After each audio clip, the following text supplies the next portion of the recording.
I'd like to call to order the regular meeting agenda on January 22nd, 2018. It is now 6 o'clock. Please join Council Member Osborne in the Pledge of Allegiance and stay standing for the invocation. I pledge allegiance to the flag of the United States of America and to the republic for which it stands, one nation, under God, indivisible, with liberty and justice for all. Heavenly Father, we gather here today for many reasons: celebration, discussion, decision, and collaboration. With each item, we ask for your wisdom and guidance, your humility, understanding, and unwavering way of listening. We ask for your hand of protection over all who serve here and abroad, your grace and healing over all, and may each of us show respect to our neighbor and fellow man. Thank you for your light, and may it always shine on Goodyear. In your mighty name we pray. Amen. Amen.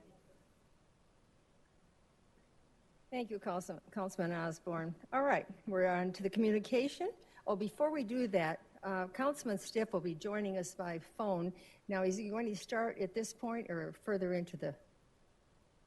I think he might just be calling in to comment. I'm here right now, Mayor. Oh, great. Well, thank you, Bill. I know how difficult it is to be on the phone, but we greatly appreciate this evening. So let's start with... Yeah, I'm going to be on mute from now on until the first item comes up on the regular agenda. Great. Thanks so much. We have 3 communication items tonight, and this is always a thrill for council and a great pleasure for us. The first item, and we have 2 people we're going to be recognizing tonight, so I'm going to announce both of the names and call one at a time up. So the first item is a recognition of Patrick McDermott as a Citizen of the Year. And the second one will be Ryan Lance of the Cleveland Indians as the Corporate Citizen of the Year. So Patrick, if you would come forward, I'll start with you.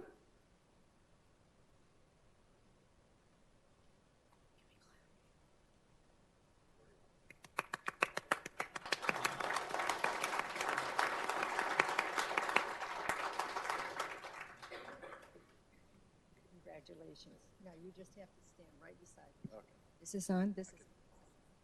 Here we go. Now I don't read off of that because my eyesight's not that great anymore, so I have to have my little cheat sheet here. Perfect. We're so pleased to have you come before us on this. You've worked so hard. So 27th Citizen of the Year, Mr. Patrick McDermott. Whereas Patrick McDermott has been a resident of Goodyear for 11 years. It's been that long. Whereas Patrick has served the Southwest Valley as the region's community relation manager for the Arizona Public Services since 2011. And whereas Patrick, you generously contribute his time and talents and expertise to the city of Goodyear on the city's Focus on Success Technical Advisor Committee in 2014. It was really an important one to be on. Whereas Patrick's involvement in and contributions to the organizations like the Southwest Valley Chamber of Commerce, Luke Air Force Base, Leadership West, and of course many others. Whereas Patrick is commonly known for his pragmatic approach to problem solving. Did you know you were pragmatic? Outstanding leadership and selfless stewardship. Patrick's outstanding service to the city of Goodyear and his commitment to his community has made Goodyear a better place to live, work, and play. Now, therefore, be it resolved that I, Georgia Lord, the mayor of the city of Goodyear, do hereby proclaim Patrick McDermott as the 27th Citizen of the Year for his leadership, hard work, and dedication. In witness whereof I have set my hand, caused the seal of the city of Goodyear of Arizona to be affixed to 22nd day of January 2018. Congratulations, and with that we have something for you. So this shows his proclamation and his picture, and you can see why I didn't read from that. It's very, very, very small.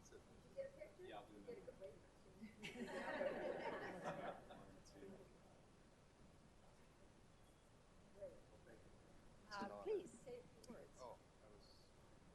words. You have to wait because council has the privilege of making comments. Oh. Maybe that's not a good idea. Wally, that was Councilmember Pizzillo, I will pay you back for that bagel and bacon at Wildflower. I promise one of these days. Wow, what an honor. My mom's never said anything that nice to me, Mayor. And so I'm really dumbfounded. This is so cool. I am so proud of Goodyear, so proud to be a resident here and watch it grow. And we've been through some very hard times, and this council and this city has done a fabulous job of weathering those hard times, and we're headed into good times. And that's fun to see. So I'll keep it at that and just say humbly, thank you, undeserved, but I appreciate it very, very much. Council, any comments? All right, Councilman Pizzillo. Well-deserved honor, Patrick. We go way back. You know that. You've been a great representative of this city. You always step up when we need a hand. And as a result of that, well-deserving. And again, congratulations. Vice Mayor Campo. Well, Patrick and I serve on several boards and commissions together, and I have seen him in action, and it's amazing. And I just want to thank you, Patrick, for your willingness to work with us as a council, willingness to work with us as a city, but most of all, giving back to the community, because you have always been there when we needed an extra hand for whatever it was, whether it was All Faith Community Food Bank, whether it was getting Meals on Wheels done, you were there. And we just want to thank you. And you're such a wonderful representative for APS. And we thank them for allowing you to do all that you do. I do get paid, but thank you. You're welcome. Appreciate that very much. Councilmember Osborne. You know, you are in many, many things in the West Valley, and we know some of it's your job. But here tonight, it's really about who you are. And I've seen you as a leader and as someone that is a role model to teenagers. And it's something that I always appreciate. And it's something that we can be proud of as a city, knowing that we have citizens like you in it. And so it's great to be able to honor you tonight. Thank you. Councilmember Loretano. And this award is so well deserved because you embody exactly what it's supposed to be. You reach out, you work with your fellow community members, and not just in your professional, but in your personal capacity as well. And you're always there, and you are such an asset to the city. So just thank you so much, and congratulations. Councilmember Hampton. Yeah, I was to say also after the last one here, but congratulations. Thank you so much. I mean, you're definitely the representative in the West Valley, and people know you as something to go to for help and support. So thank you for everything you do for the city and continue to do for the city. So thank you. Yeah. So one more round of applause for this young man.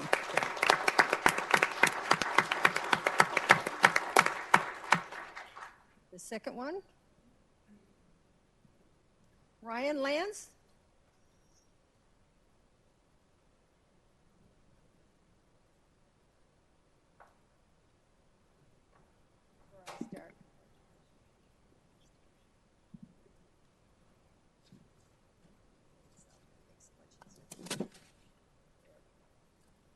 Okay, Ryan. 2017 Corporate Citizen of the Year. Cleveland Indians, yay. You almost made it last year. We're going to do it this year. All right. Goodyear, Arizona. Whereas the Cleveland Indians has been an exceptional community partners since their arrival in Goodyear in 2008. Whereas Cleveland Indians have made significant investments in progress and development of the city of Goodyear and the broader Southwest Valley. Whereas the city of Goodyear has enjoyed an outstanding relationship, and please let the Dolan family know, and their team management and other staff in our shared effort to ensure that Goodyear is a premier destination for spring training fans in Arizona. And whereas the consistent generosity of the Cleveland Indians for the city, the Southwest Valley Chamber of Commerce, and the many deserving causes throughout the West Valley, well, it has inspired a meaningful change in our community. Whereas the contributions of the Cleveland Indians throughout the community, especially with the youth and family initiatives since their arrival in the region, have inspired a new generation of loyal baseball fans who have been forever touched by the team's generosity. And whereas the Cleveland Indians All right, you ready? 22 game winning streak in 2017 brought the city's baseball fans and all residents to tremendous pride. And whereas the city of Goodyear looks forward to our continued relationship with the Cleveland Indians, this is an entertaining team. And thanks the team for their stewardship and commitment to our community. Now, therefore, be it resolved that I, Georgia Lord, the mayor of the Goodyear, Arizona, do hereby proclaim Cleveland Indians as the 2017 Corporate Citizen of the Year for their leadership, service, and dedication to our community. In witness whereof I have set my hand and caused the seal of the city of Goodyear, Arizona, to be affixed this 22nd day of January 2018. Congratulations.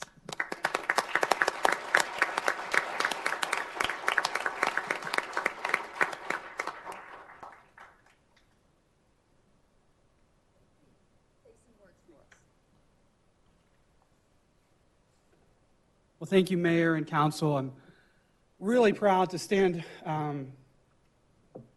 before you today, and this is never, never easy for me to accept those kind words, but I'm really proud to stand before you today on behalf of the organization, on behalf of the Dolan family.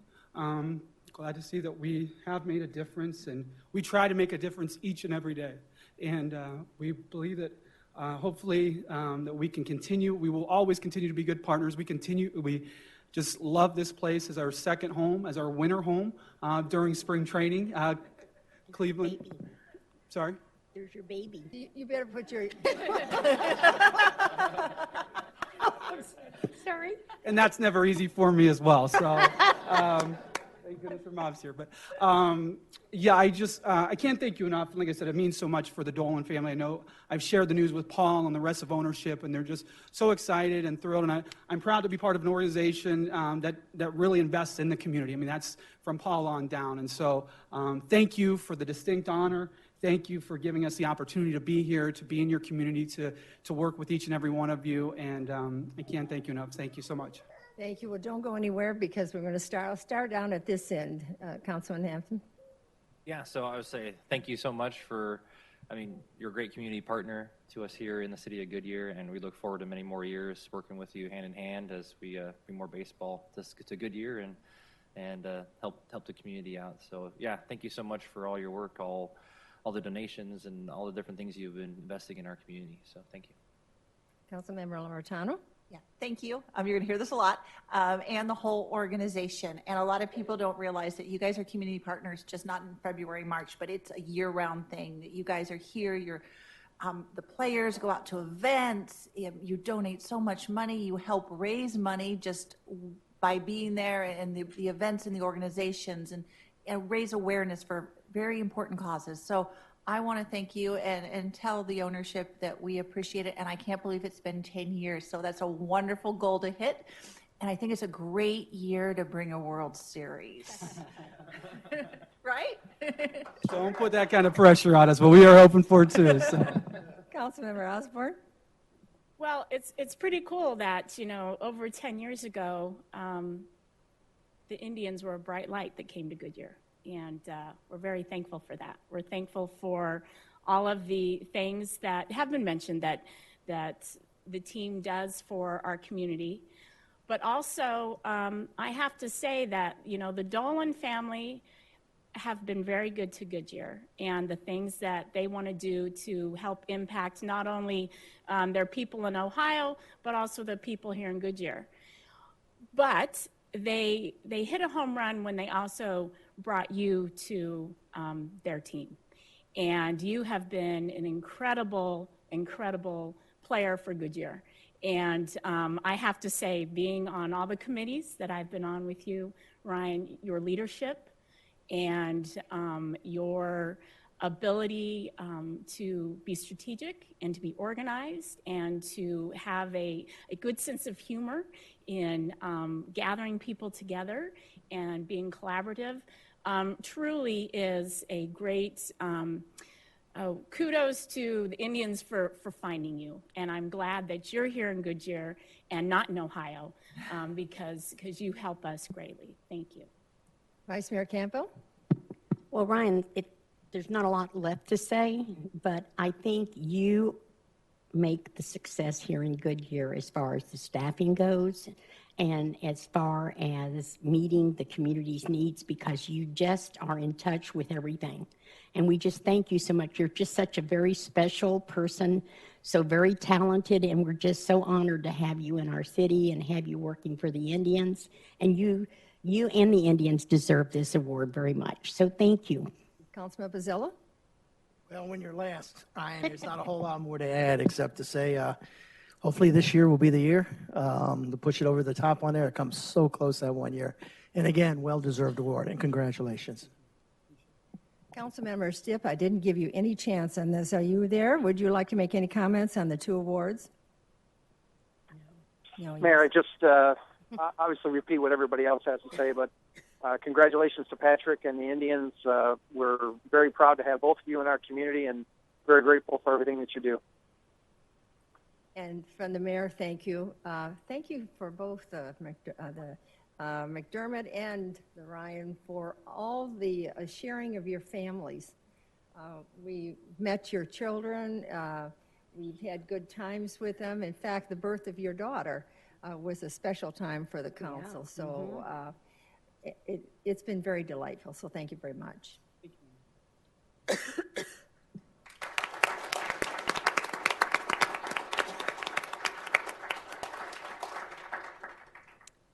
All right, the next item is Parks and Recreation Department staff will provide an update on the upcoming Tale of Two Cities cultural pop block party event.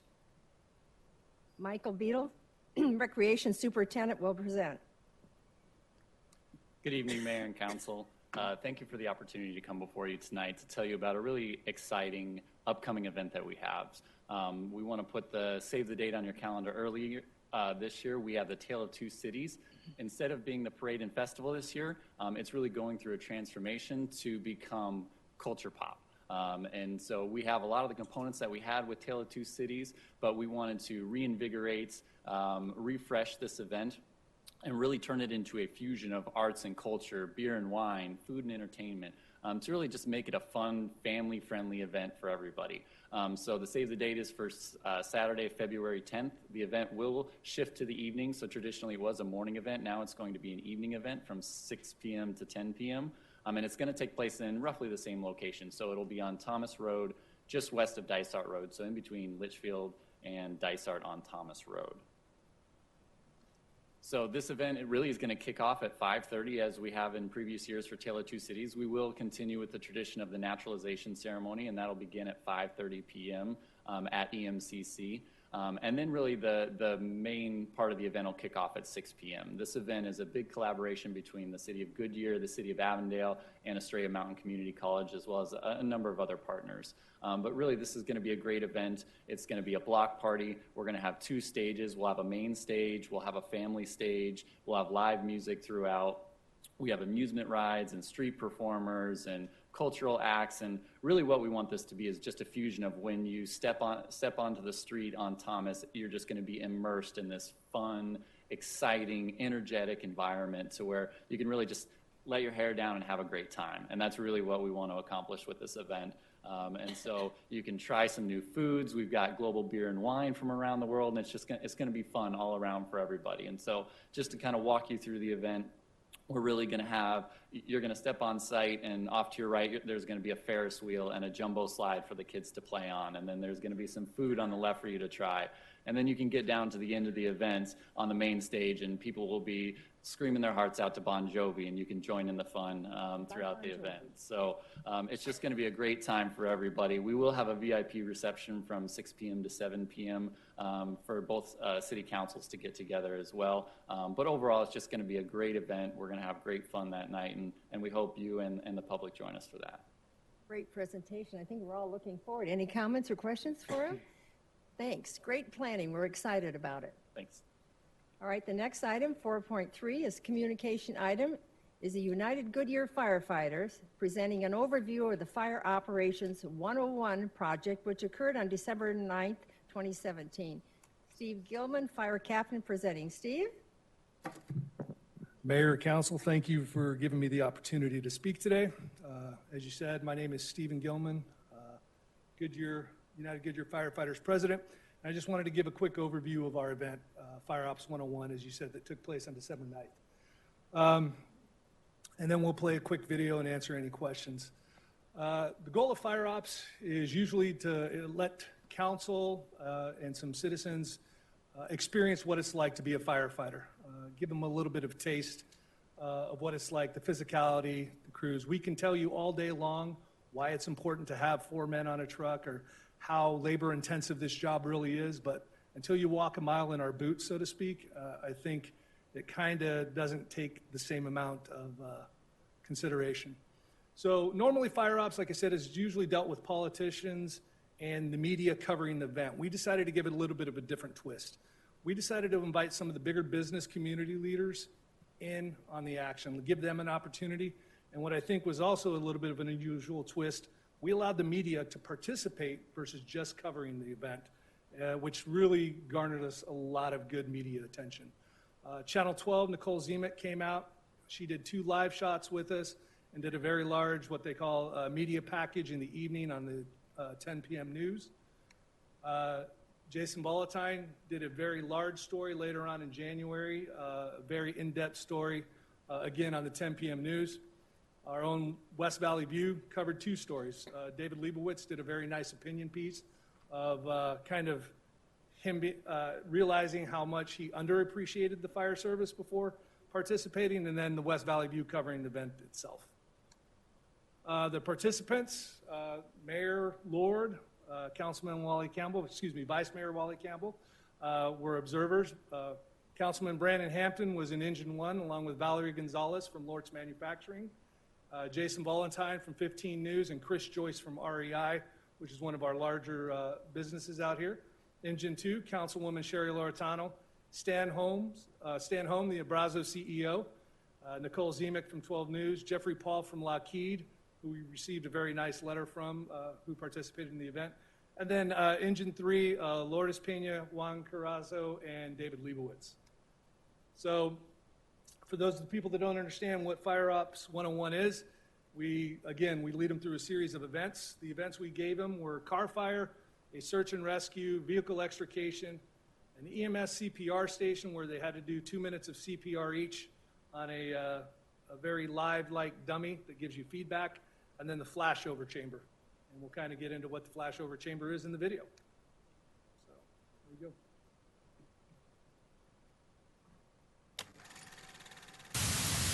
We were there in Goodyear when the fire department pulled back the curtain and gave the public a glimpse at what it really takes to be a firefighter. Team 12's Nicole Zemek got to literally walk in a firefighter's shoes today. She takes us inside for an up-close look you'll only see here. To them, it's just part of the job, running into burning buildings on a regular basis. To us, though, it's heroism. Let's go!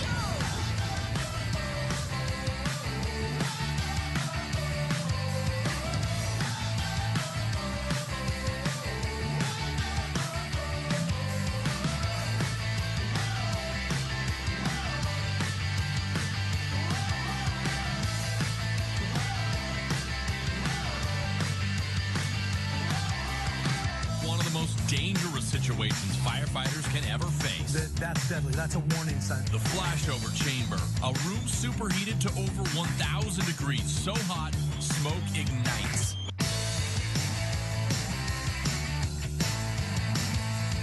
One of the coolest things I've ever seen. The air lights on fire. Let's go!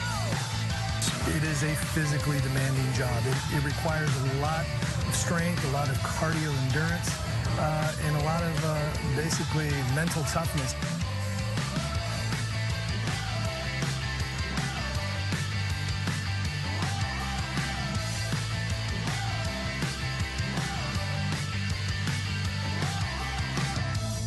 It's just a huge eye-opener. You really begin to understand the athleticism necessary for a job like this. You do learn how hard of a job it is. It's not an easy job. It's a hard job. There's a lot of training. Because there's real danger. And I guess we just get a small taste of that, but it's eye-opening.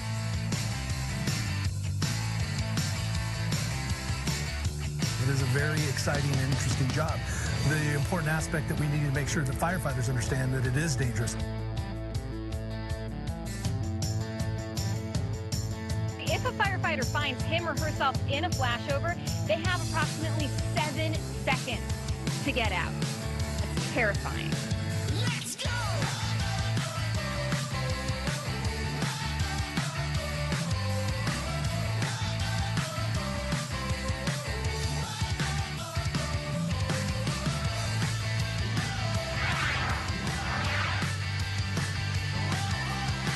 We owe it to our first responders to make sure they have the tools to have our citizens be safe.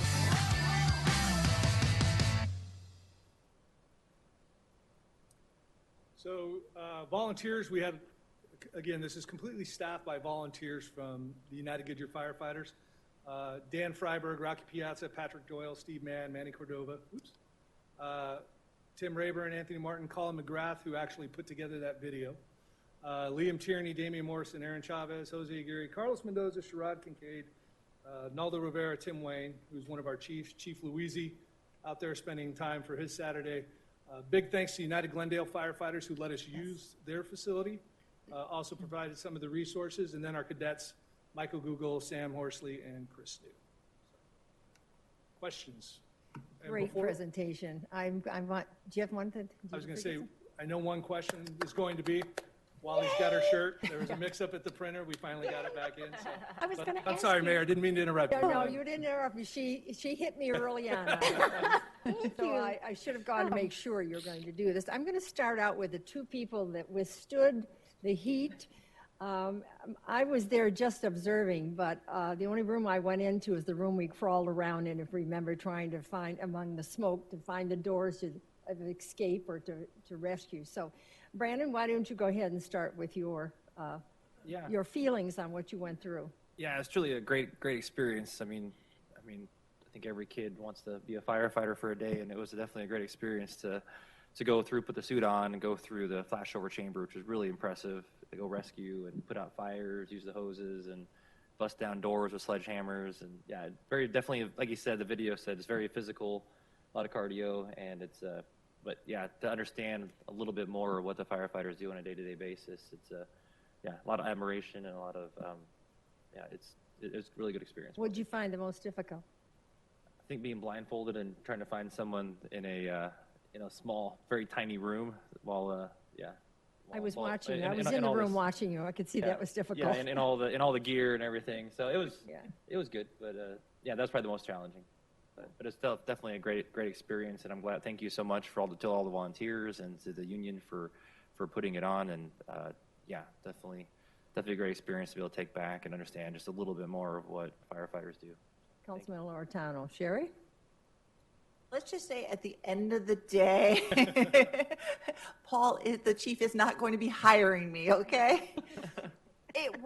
Thank you for putting this on, and thank you for everyone who gave their time to volunteer for it. Because although I think this council is very pro-public safety and understands the need, it really does open your eyes when you're there.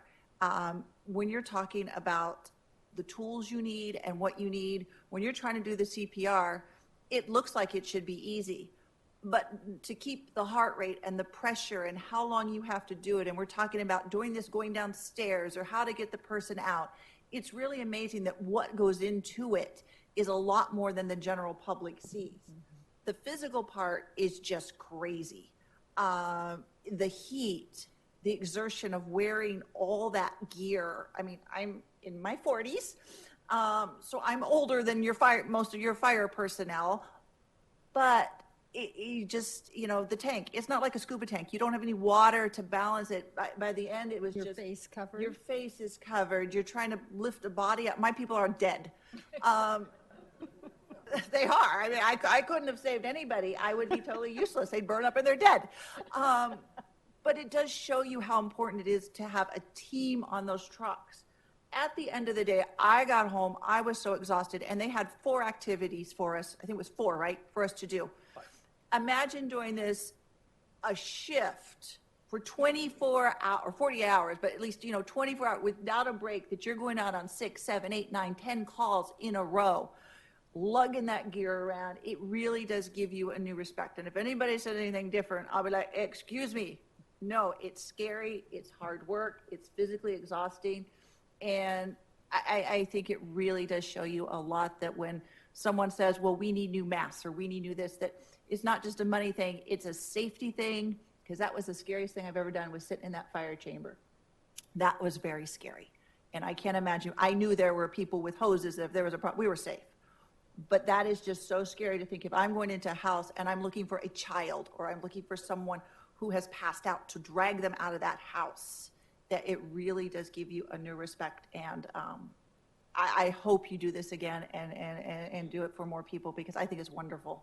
To answer your question, yes, we're going to plan on doing another one within 12 to 18 months. And again, open it up to maybe a little different cross-section of the community, maybe reach out to some of the faith-based leadership out there, again, some of the business leadership, and bring them in again to hopefully let them relay to the public your same comments, that it is about making sure we have the right tools, the right people, the right amount of guys on the truck.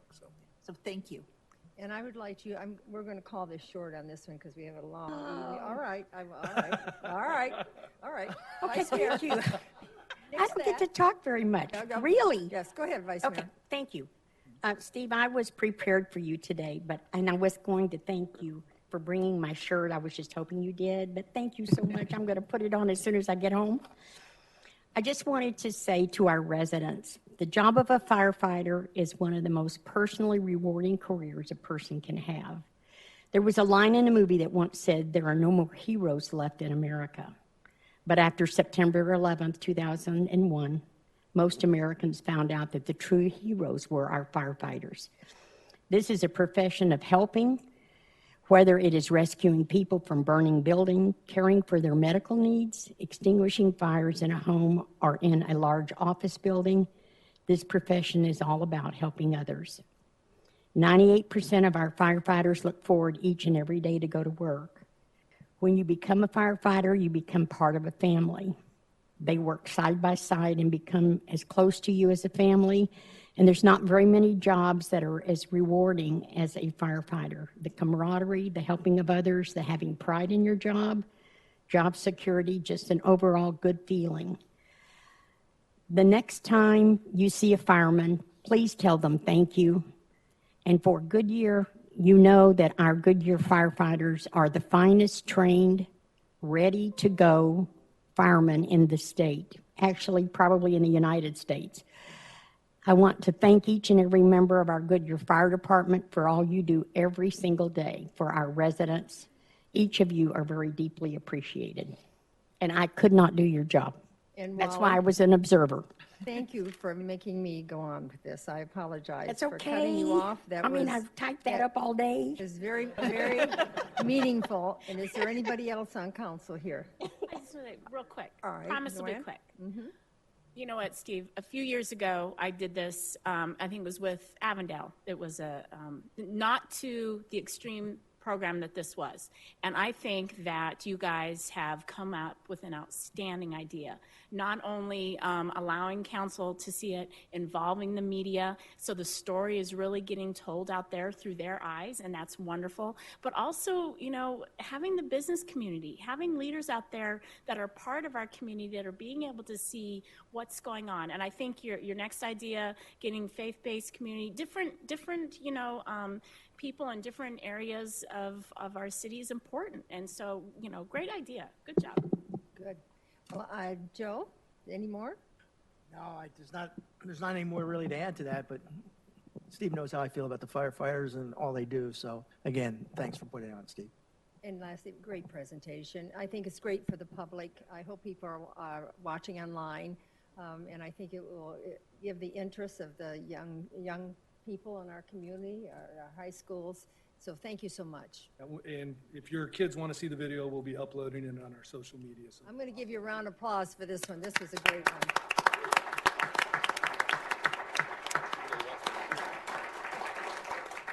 It's a cool shirt.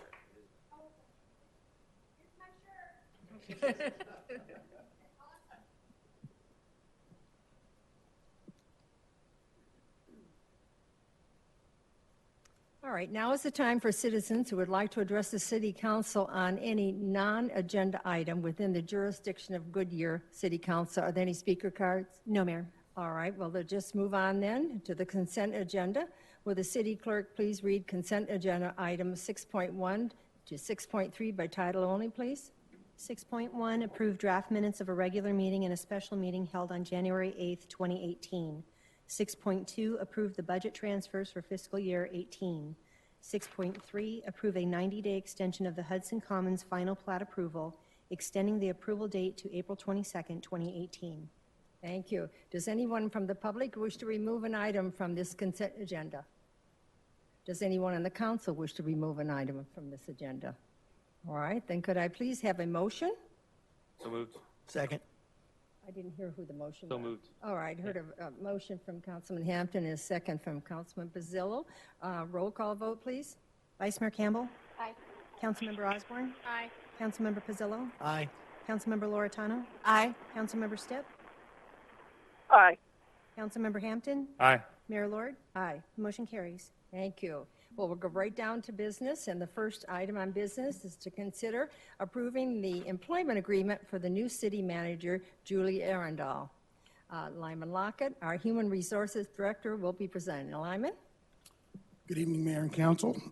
Tonight, we're bringing forward an employment agreement for our new city manager.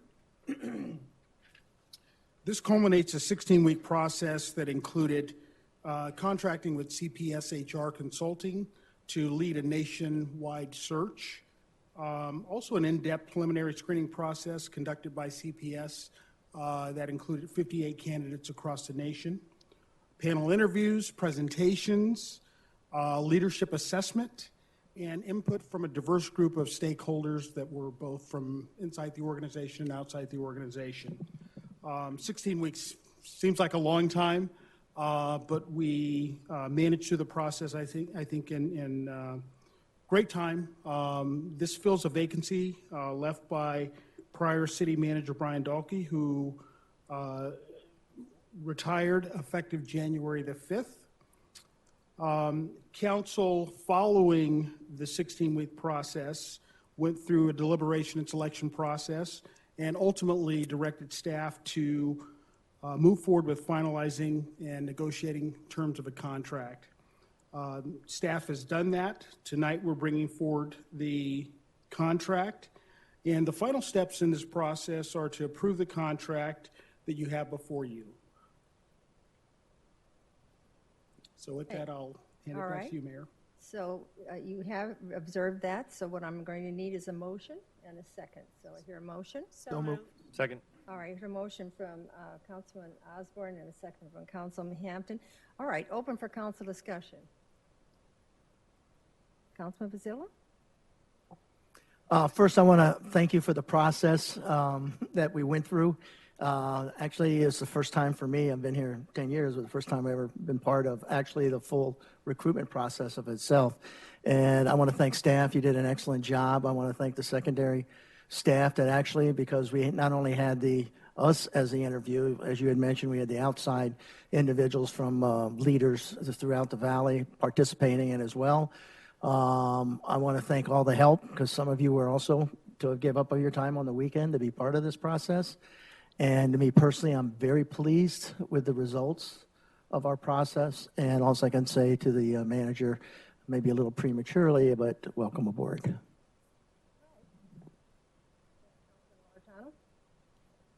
I'm going to second that. I want to thank the staff. I want to thank Dan and Wynette and everyone else for stepping up as Brian was gone. I want to thank you for all your hard work in bringing this process forward and everybody, because it was a long process and a lot of information. And I do want to welcome our new city manager as well. I think when we talk about having the right tools for the job, that's also the right people for the job. And it's very important to have the right people. I think we have a great fit. And I think it's going to bring the city some great things, and I see a very bright future, so welcome. Councilman Osborne? You'll have Thank you, Mayor. And thank you, staff. You know, it's always a transition, and it can be exciting, and that there can be a little bit of fear at the same time. This is a big deal. And quite frankly, for the council, besides the budget, picking who the city manager is really one of the largest tasks that we can take on. And so I really appreciate all the hard work that has come from our staff, has come from the public that helped us make this decision. And this person will be the fourth city manager that I've had, and I'm very excited. I believe that there's going to be some new ideas.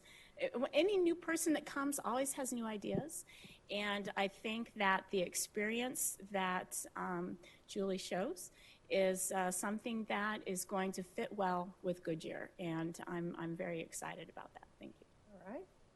Councilor Hampton? Yeah, likewise to staff as well. Thank you for coming down on weekends and helping out and putting this process together and working with us and getting a good end result. So, and like I said, like everybody else said, congratulations and thank you so much for coming aboard. I'm looking forward to working with you and also the direction our city's going to go as the chief officer of our city. So thank you.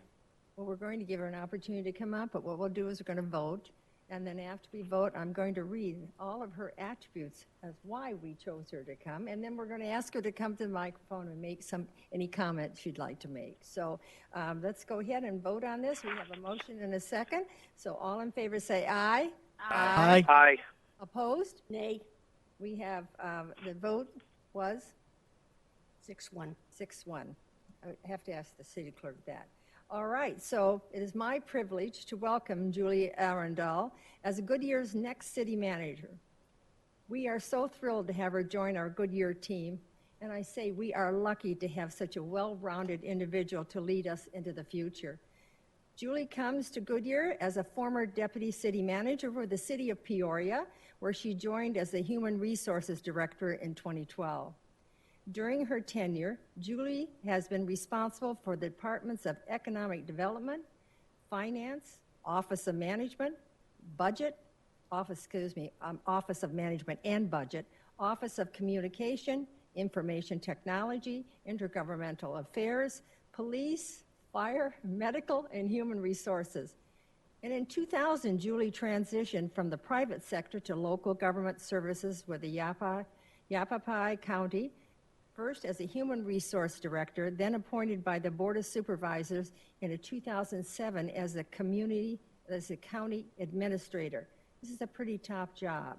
The administrator is a top appointed executive responsible for serving a population of 211,000, far more than Goodyear, through a budget of $235 million and 1,600 employees. Julie holds a Master's of Public Administration degree from Grand Canyon University and a Bachelor of Business Management with Human Resources with an emphasis from Arizona State University. She is an International City/County Management Association credentialed manager, a senior professional in human resources certification from the Society for the Human Resources Management, a certified public manager through Arizona State University, and was selected to attend the Senior Executive In-State and Local Government Program at the JFK School of Government at Harvard in 2011. And all of that, Julie is happily married to her husband, Keith. They have 6 adult children. Wow, 6 children, huh? And 1 great-grandchild, and I'm sure more to come. Welcome, Julie. Come forward. Let's give her a round of applause.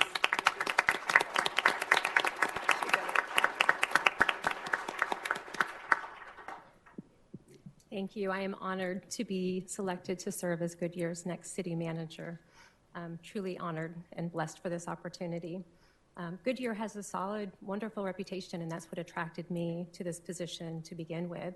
And throughout this process, I've found that council is engaged and thoughtful, and I know that the Goodyear staff is professional and talented. And so I'm very much looking forward to the future and building upon the foundation that's already been established throughout Goodyear's history to this point. I would like to recognize my husband, Keith, who is here. Keith, come stand up so we can recognize you. And my husband and I look forward to relocating and making Goodyear our home for now and forever. I'm really, really thrilled at this opportunity and can't wait to get in and get started. So thank you. Well, thank you. We're really excited to have you. And I want to say that probably we didn't say this. We did this over the holidays. We worked in the holiday time doing this, and staff did the same way. So we put everybody kind of to the gun that we wanted this done by a certain date. And it wasn't the best time of the year to take you and your family and the rest of the people that interviewed away from their personal life. But it all turned out great, and we thank you for joining us. Thank you.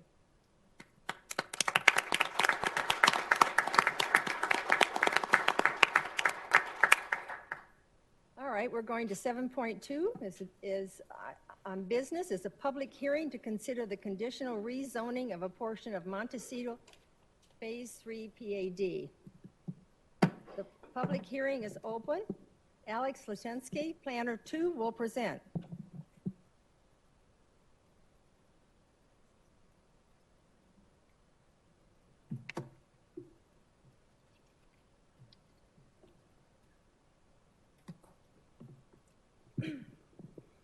Good evening, Mayor, members of council. The item before you tonight is Montecito PAD amendment. The subject property is in the entire Montecito area, consists of approximately 1,400 acres. This amendment, approximately 31 acres were removed from the application, which I'll discuss further in the presentation. So this amendment includes approximately 1,371 acres of land. Of this, about 528 acres are already developed or have already been platted. Next, I'll discuss the history of Montecito. In 1988, 5,493 acres were zoned PAD with a mix of uses at differing densities, which created the Estrella Phase 2 PAD. In 2004, the Villages 7 and 9 Amendment was adopted. This further determined the land uses of the area. And there were 4 types of residential uses established based on density requirements. So on the screen, you'll see the list of the 4 uses. SFD is for single-family or detached. So we had single-family detached executive residential, which is that EX, with the lowest density calculations of 0 to 3 dwelling units per acre. In the PR district, the density range was 3 to 6 dwelling units per acre, and then that CL stood for close lot, which called for a 6 to 10 dwelling units per acre density. Multifamily was also included in the in the Villages 7 and 9, which called for a density of 10 or more dwelling units per acre, and allowed for stacked multifamily, townhomes, apartments, or condominiums. This amendment also created park spaces and designated 2 school sites. You can see the park spaces in green and the school sites in blue. And just for reference, this PAD was 76 pages and is still partly intact. When Newland came in with the proposed amendment in 2008, the blue and yellow areas were either platted, developed, or currently being marketed at the time. And to this point, not everything was developed. For example, this map shows the parcels 7.5 and 7.1 included in Phase 1, which is located at this corner. But as we move forward, you'll see that there were some additional changes or changes being proposed in this amendment. So the entire area was being rebranded as Montecito, and the 2008 amendment was called Montecito Phase 3. These exhibits are from the Montecito Phase 3. The map on the left shows what was existing from the Villages Amendment, and then the map on the right shows the proposed amendment in 2008. So the red hashed area on the left shows areas that were already platted, and then other than that, you can see most of the changes occurred under this curve and up against Willis Road. The 2008 amendment kept the 2004 guidelines in place. It removed the close lot designation standards in place of single-family detached and attached creative lots, and updated the multifamily standards, which I've showed in orange. The amendment imposed several creative lot additional design guidelines and reconfigured the land use layout. And then just as another reference, this document is more than 75 pages for regulation. There have been 3 additional PAD amendments to the Montecito area. In 2003, the wastewater treatment facility and employment zone was created.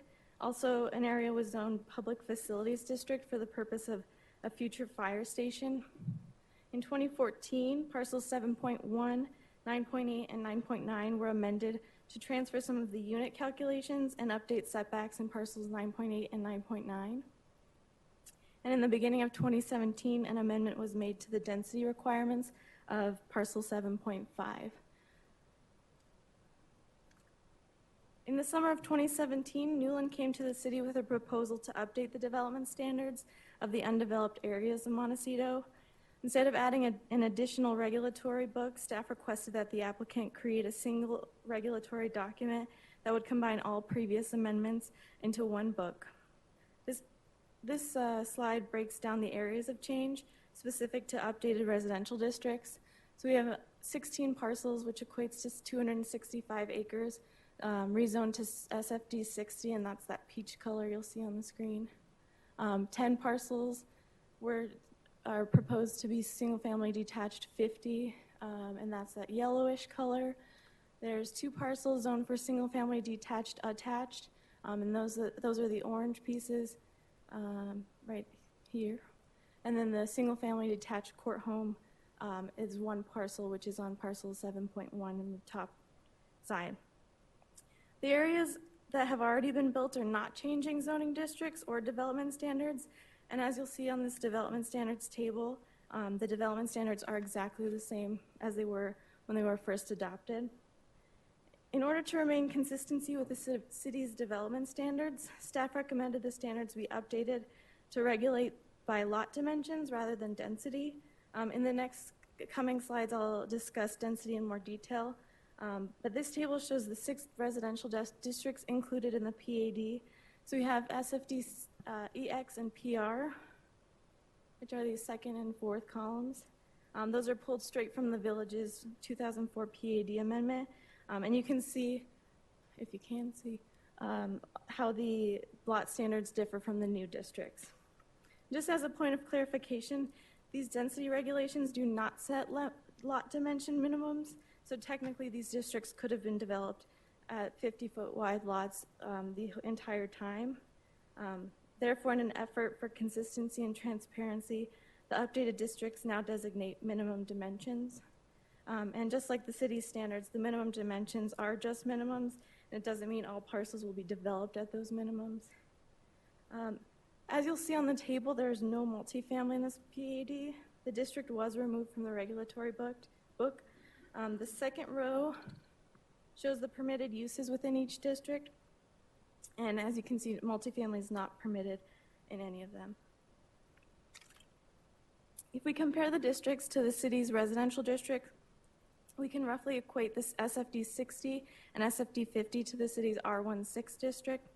The SFD-A district, which allows for single-family detached, 0 lot line homes, alley-loaded, townhomes and duplex and triplexes, is comparable to the R1A district that we recently added to our zoning district or zoning ordinance.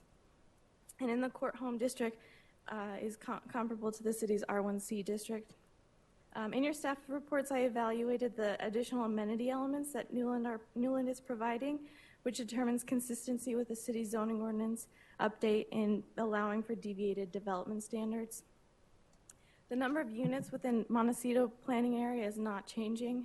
A stipulation of approval puts a cap on the number of total units within Montecito, and in the next slides I'll explain how density is generally decreasing, but how it's difficult to capture that calculation.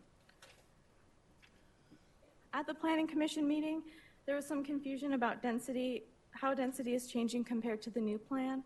So I want to break down the comparison further and see how it's a little difficult to compare. On this west side of Montecito, we can see that most of this is being rezoned to the SFD 60 and SFD 50. So in the westmost part, we can estimate that there's no change in density. In the central area under the curve and a little bit below, the majority originally had that creative lot designation, which required the density to fit between 6 to 10 dwelling units per acre. So the best way I can describe the comparison of density shift is we can take what was already built in the Montecito area that was zoned primary residential. So for example, this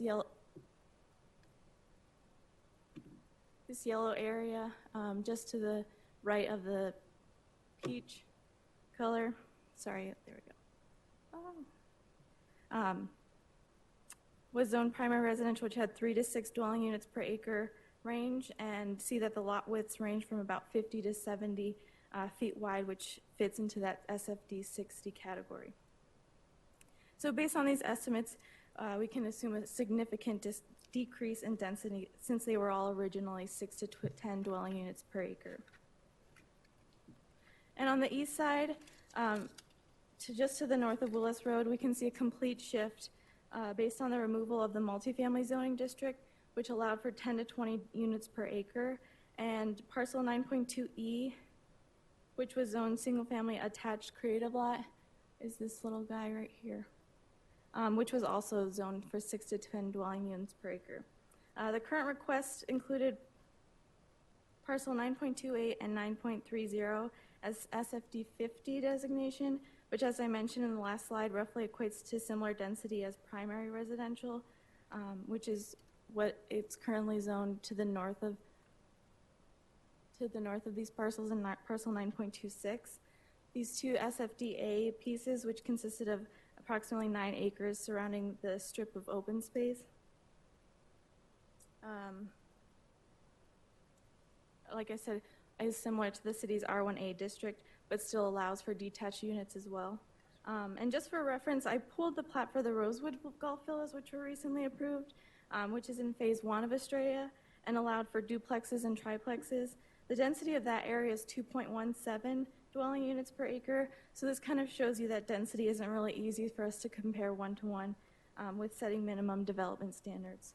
But by removing these multifamily districts, which had those higher density ranges, we can definitely say that the density of this whole area is decreasing. The commercial district is saying the same. Staff had asked Newland to use the city's general commercial district standards for consistency. However, after discussions about the heights south of parcel 9.26, Newland has reduced the height of the commercial piece to 45 feet as opposed to the city's allowed 56 feet. This slide shows the transformation of parcel 7.1. In 2004, the parcel was zoned that close lot district with an anticipated 148 lots.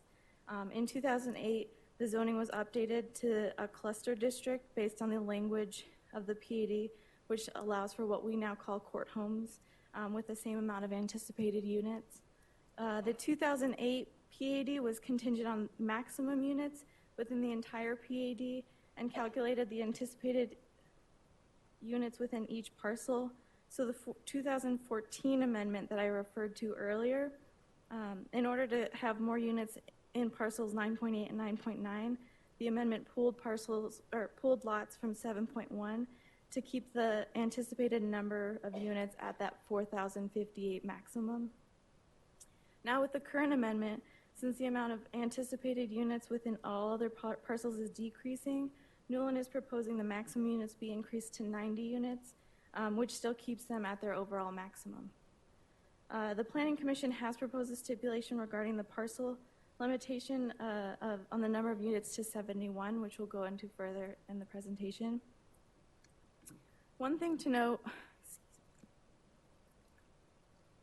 due to reconfiguration of zoning district boundaries, some of the parcel numbers have changed. So I'll try to be as clear as possible about which parcel I'm referring to moving forward. So in this slide, I've noted 2 other changes within the amendment. Down here, number 1 is the Business Park District. The BP1 district utilizes the city's I-1 district development regulations. The original BP district was kept in these areas that are a little bit lighter purple because Newland does not own these parcels. Therefore, development will be guided by what was originally approved in the 2008 amendment, and these standards have been added to the new book as well.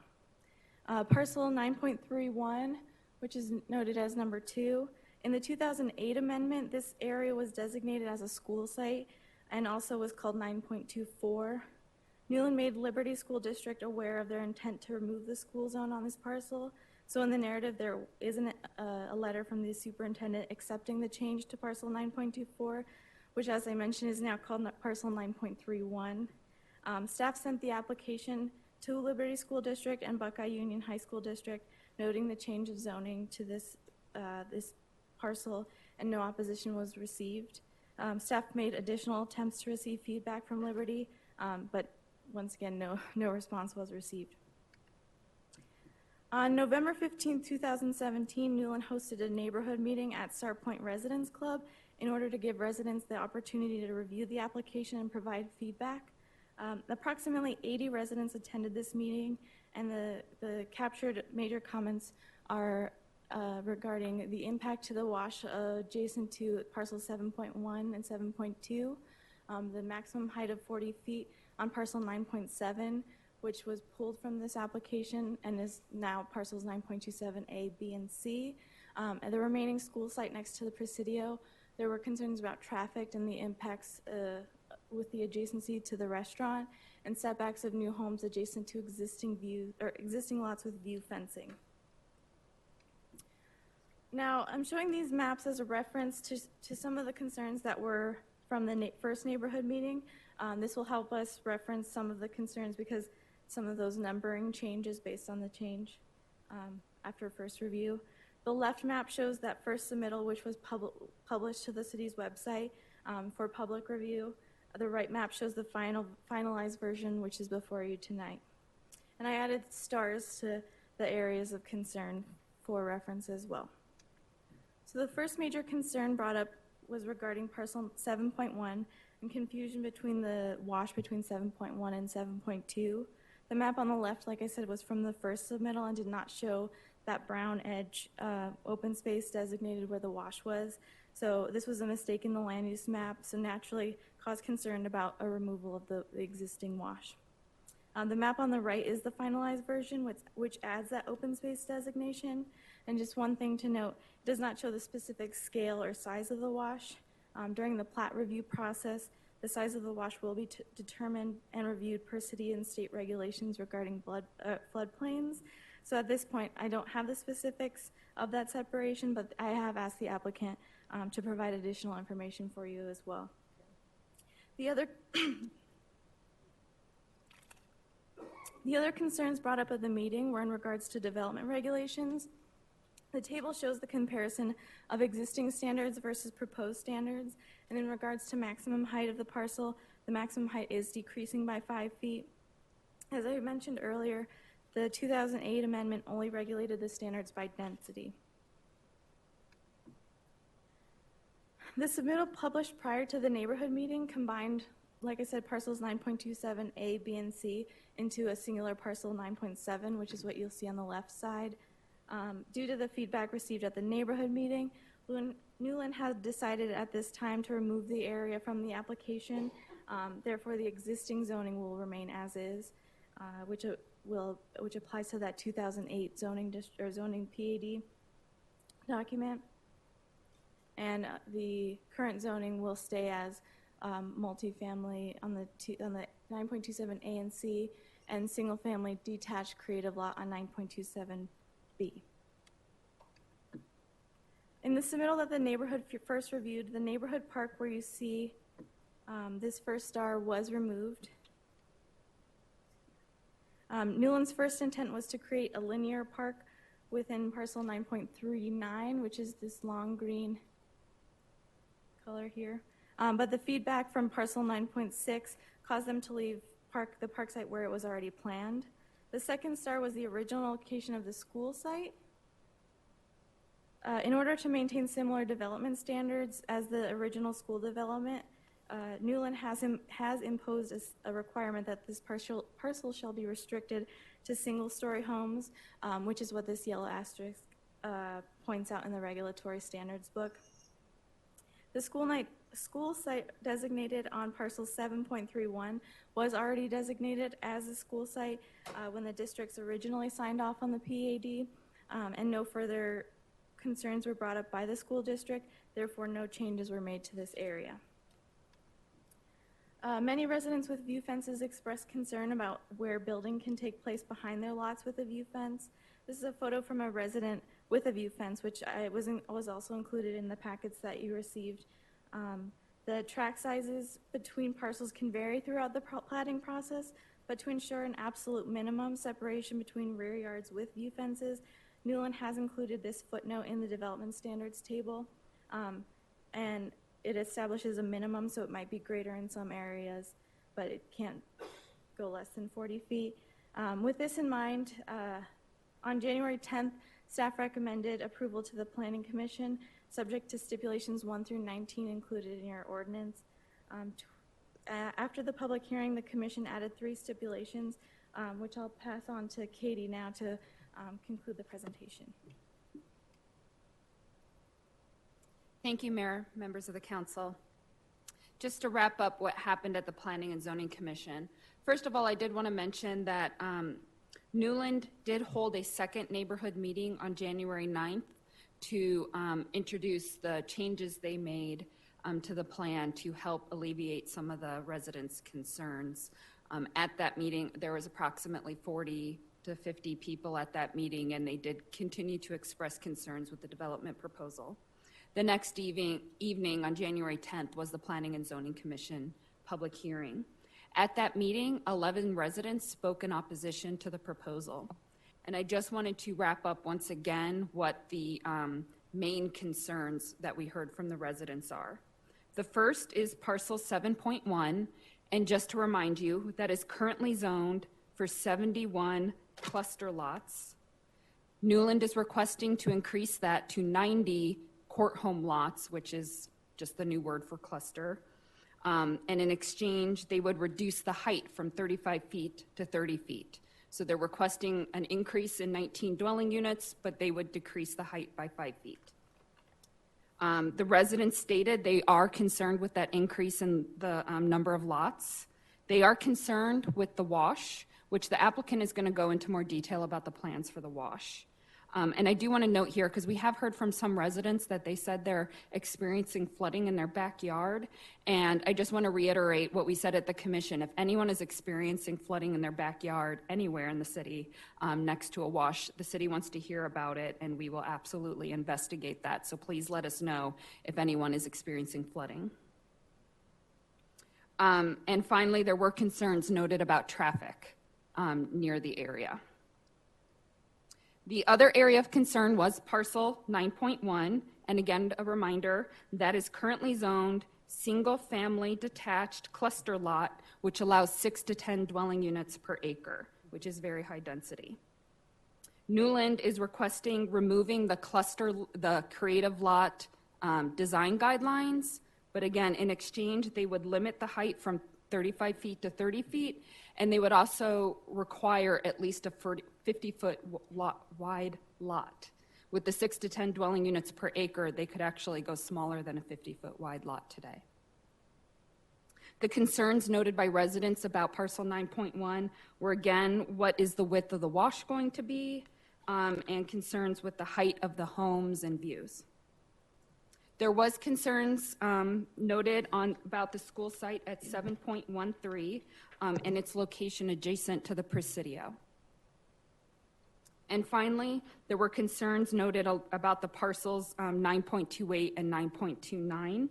Again, a reminder there, a portion is zoned multifamily and a portion is zoned single-family attached, and together they would allow 211 lots.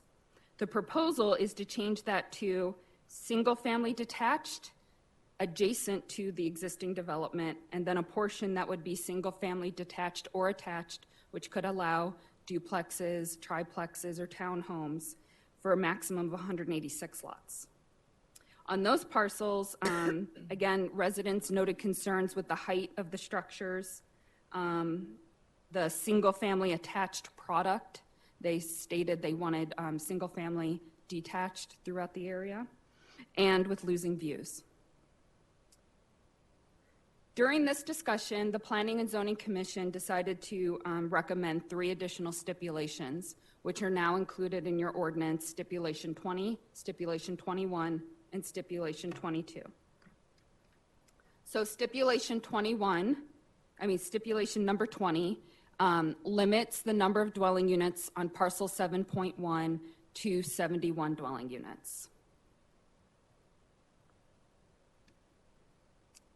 Stipulation 21 states that the 2 parcels, 9.29A and 9.29B, shall be designated a single-family detached 50-foot wide lot, so that that would not allow the attached product that was proposed. And finally, Stipulation 22, Commission requested that we limit any lots across from view lot fencing to be limited to single story. What staff then did was actually research what view lots are out there today and note the specific parcels which are listed. I do want to note parcel 9.31 is limited to single story throughout. That parcel 9.31 was the old school site, and since that was a change to the site, Newland proposed limiting the entire site to a single story. So then the other parcels that would be limited to single story for those homes across from view lots would be parcel 9.28, parcel 9.1, and parcel 7.1. And that's a new regulation. So the master reports have been administratively approved. Staff found this to be in conformance with the Goodyear General Plan, and it meets the intent of PAD zoning. So before you is a recommendation from the Planning and Zoning Commission to do 2 things. First is to adopt the resolution, which will declare the PAD as a public record. The second would be to adopt the ordinance with the 22 stipulations as recommended by the Planning Commission. And just to remind you, stipulation 20, 21, and 22 were added by the Planning Commission. The applicant is here, and they also have a presentation for you tonight. All right. Thank you. That concludes staff presentation. And the applicant is additional information to what you have just talked about right now. Is that right? Yes. Okay. So is he going to come now or after all right. Fine. Thank you. Please state your name.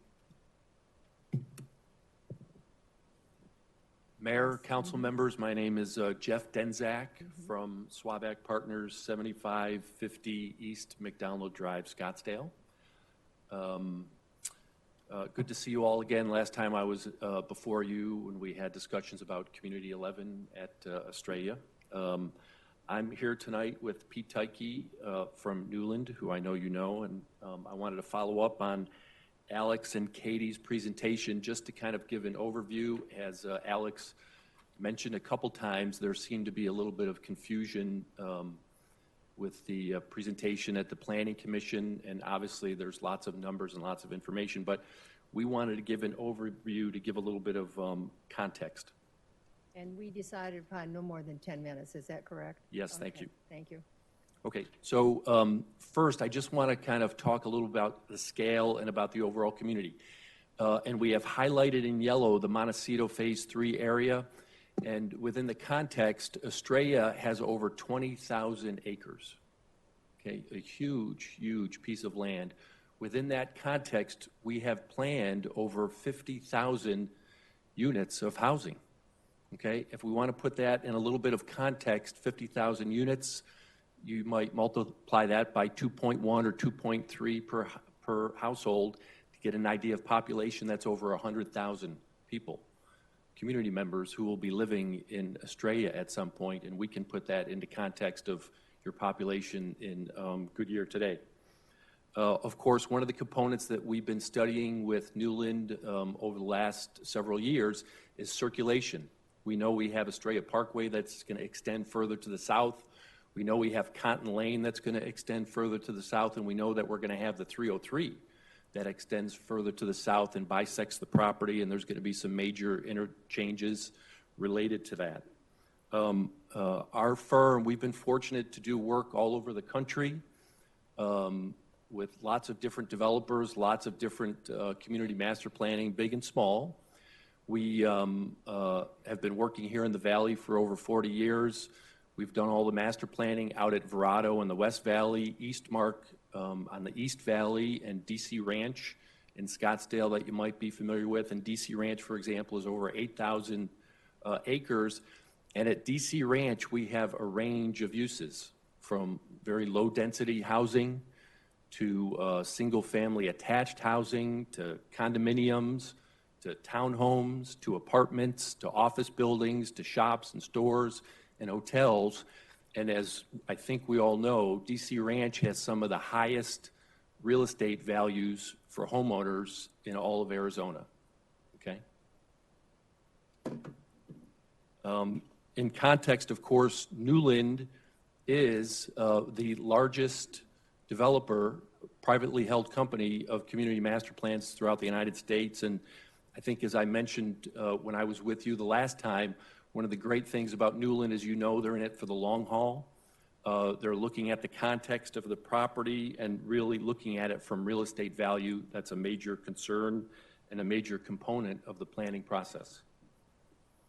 So in terms of context, when we look at, again, we can see Montecito within the context of the overall planning for the community. We're zoomed in here a little bit. On the right are all the different ranges of uses that are in the works for Estrella, from commercial to office, business parks, hotels, and lots of different kind of residential. In terms of commercial and office, there will be thousands and thousands and thousands and thousands of square feet of office and retail over time in this community. So we are working closely with Newland on crafting how every component of the community is organized. But the key to that is what Estrella is not. It is not just a series of single-family, one-story detached homes. We are working with Newland carefully to craft a community that's really mixed use and vibrant and robust. Part of our work relates to analyzing opportunities for all these different range of uses, and Newland has spent considerable monies and effort on analyzing the different kinds of housing, the different kinds of uses that are going to be planned for the community. We have spent quite a bit of time analyzing Montecito and Montecito Phase 3. We have studied circulation, we have studied open space, we have studied drainage and views and so forth. And we have spent quite a bit of time literally trying to understand this existing zoning document from 2008. And it is important to note, as you know, that the basis of consideration of the new proposed PAD, the basis is the 2008 amendment and some of the additional changes that have been made. And when we compare those, and as Alex and Katie have mentioned, in the 2008 plan, there was a considerable amount of higher density, both in terms of multifamily apartments and also higher density clusters of housing.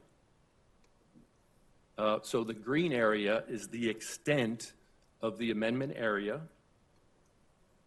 and here is the proposed.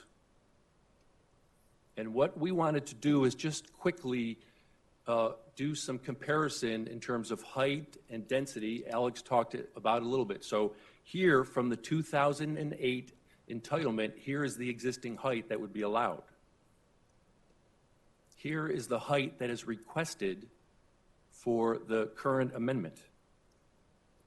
Here is the height that would be higher for the proposed amendment, and that would be in the commercial core.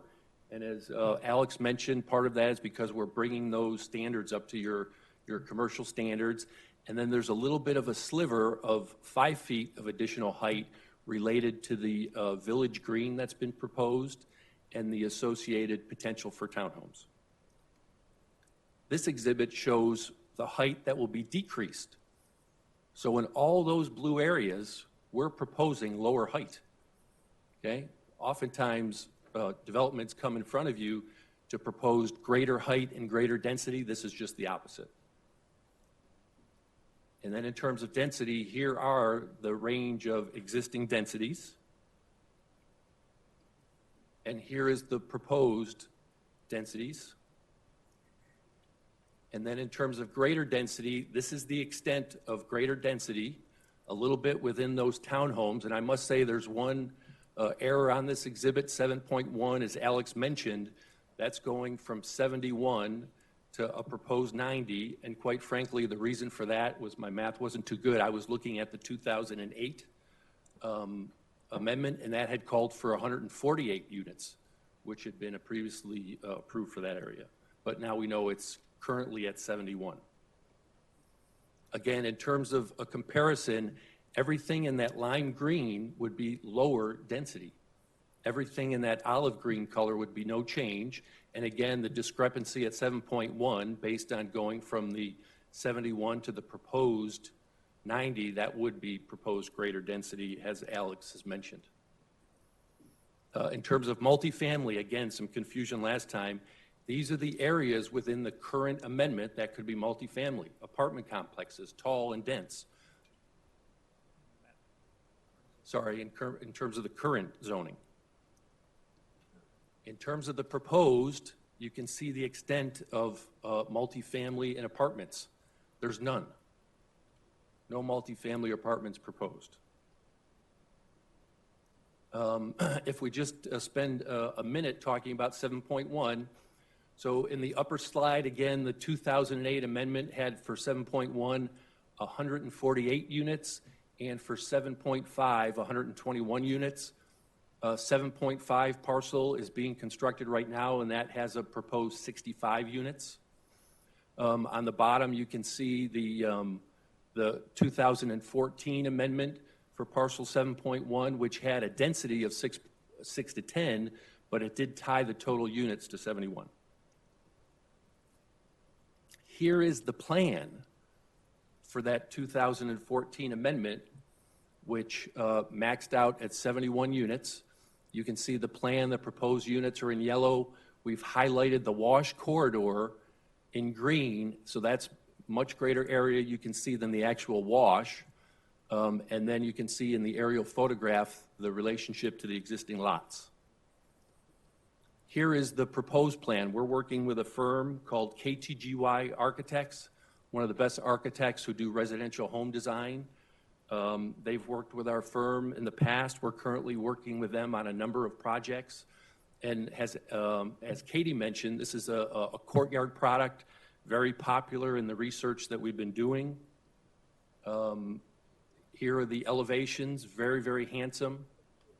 Here's an analysis of the plan that has 71 units. Our proposed plan has 80 units. The minimum distance in terms of buffer from the back of a lot line to a proposed is 140 feet, okay? In terms of open space, the current proposal calls for 6.25 acres. We're proposing 6.75 acres, a half-acre increase. Thank you. I'm going to have to stop you now, the 10 minutes that we've given you for this presentation. Thank you very much. And now I know we have a number of cards of people in the audience tonight from the neighborhood who would like to speak. So, City Clerk, would you read them off? Before you do that, let me just give a little direction here. Each speaker is limited to, we limited them to 10 minutes, so we figured that would be equal to the number of people that you're going to have come to the microphone, so it would be very fair to you. So each speaker is limited to 3 minutes. The yellow light and buzzer will let you know you have 30 seconds left to speak. And before you begin, please identify yourself clearly by stating for the record your name and address. So would you call the first one, please? Yes, Mayor. Glenn Poe.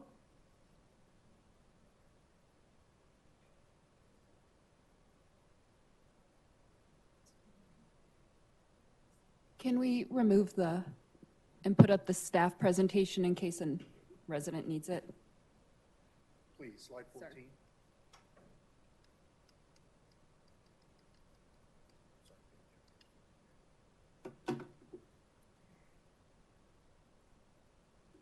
Good afternoon. Thanks for this opportunity to speak to the council. My name is Glenn Poe. I live at 13727 South 176th Lane in Goodyear. I would live in 7.2 that you see denoted on the map. My wife and I have been Goodyear residents for 21 years. We've owned several homes within Goodyear, and 3 years ago chose to purchase what we plan to be our final home in Estrella Mountain. We searched the area for quite some time before deciding on a property within Montecito. We made our purchase in what is designated as Montecito 7.2. Our home is just north of an undeveloped piece of property known as Montecito 7.1. My wife and I were very concerned about this undeveloped property, and with the assistance of our realtor, we began to research what this property was designated to become. What we learned through our research was that Montecito 7.1 was designated for 71 single-family, detached primary residential homes. Armed with this information, my wife and I decided to purchase our home within 7.2, and in doing so, we invested our life savings.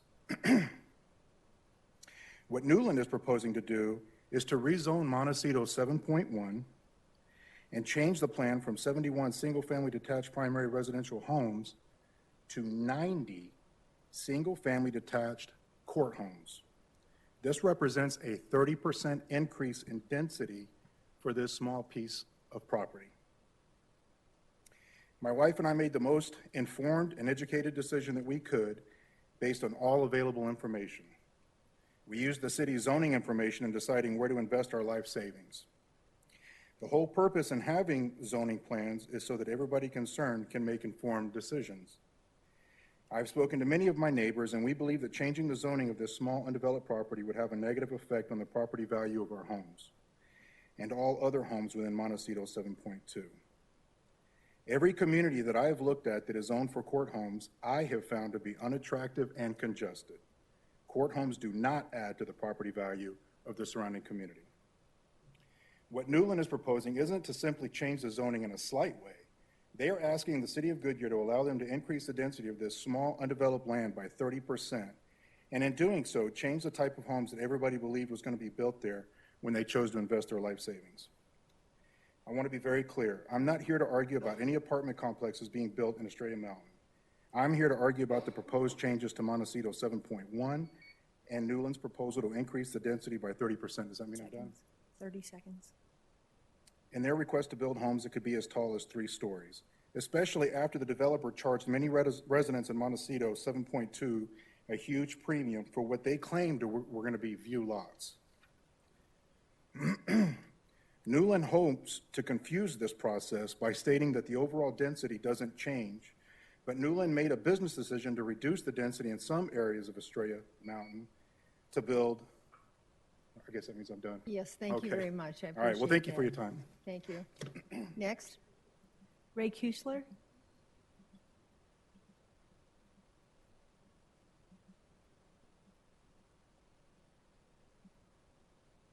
I want to thank Council and the Mayor and the Vice for letting me speak tonight. I'm a resident in 7.2.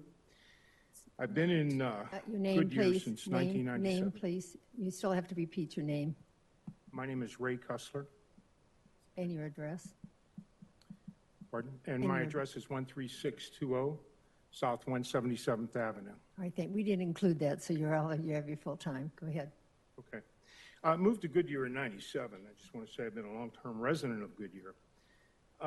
One of the things I heard tonight, if I wanted to move to DC Ranch, I would have put my money at DC Ranch, but I put my money in Goodyear instead.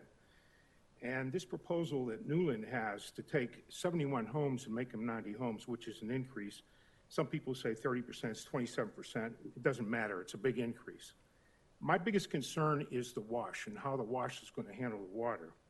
I live on the wash now, and I can tell you in the heavy rains in the monsoon season, the wash pushes water up to the top, almost to the top of my wall. Now, it was stated earlier today that we were talking about flooding. Nobody ever said they were flooding.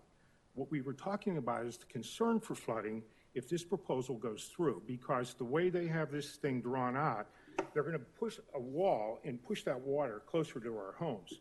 So there's a real concern by the residents in 7.2 of flooding.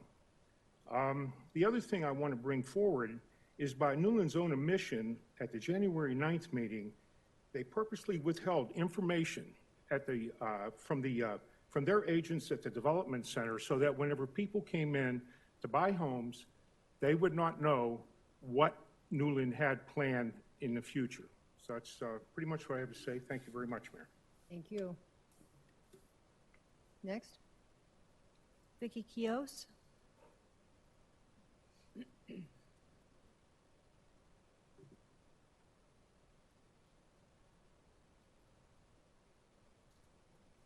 Hello, Vicki Chose, 18002 West Thunder Hill Place, Goodyear, Arizona.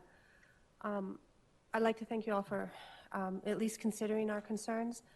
It doesn't really seem like much has been changed.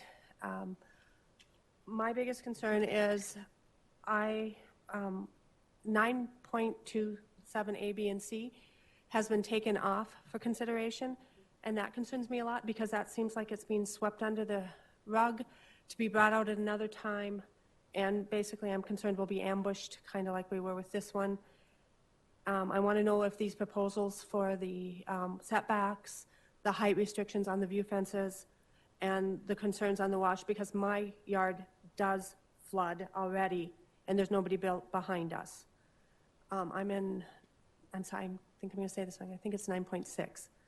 That's my home. And I have pictures of me standing in my yard in the months after the rains with water up to my ankles because they already moved a fence that allowed water to flow, and now it comes under my fence into my yard.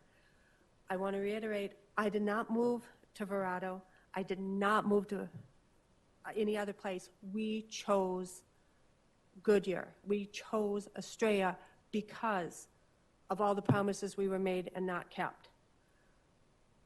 I am concerned about the mountain views. Again, we paid a lot of money, and I know Newland and these companies have put a lot of money into their developments, all their considerations.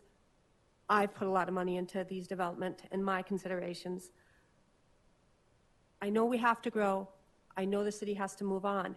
You can do it in such a way that you don't have to lie to the residents that helped you get to where you're at now. And we have all been lied to, unfortunately, from multiple different areas.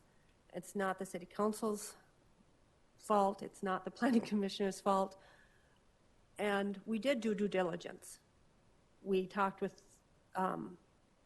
the builders, the person that sold it to us. We even went and found, not the right ones, unfortunately, but what we were told were the right zones for what was going to be built behind us. And I am still concerned about the density, the loss of property value in 9.27 A, B, and C, because 40-foot, 35-foot, multiple-story buildings are going to bring down my property value.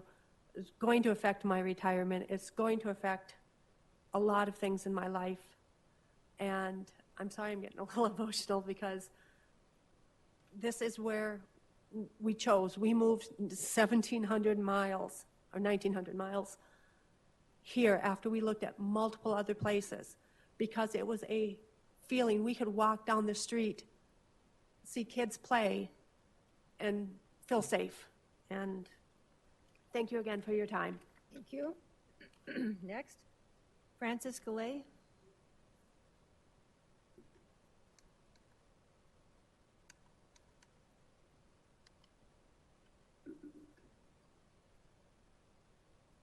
Good evening, Mayor and councilors. My name is Frances Gallia. I live with my husband Peter at 18033 West Tacoma Road in Goodyear, along the south portion of parcel 9.26, Medina. I attended the meeting on January the 10th with 3 concerns, 2 of which were height and density in the parcels south of us. I'm mainly concerned with parcels 9.29A and B, and very happy to see stipulation that was put forth by council on January the 10th, stipulation number 21, to change 9.29A and B from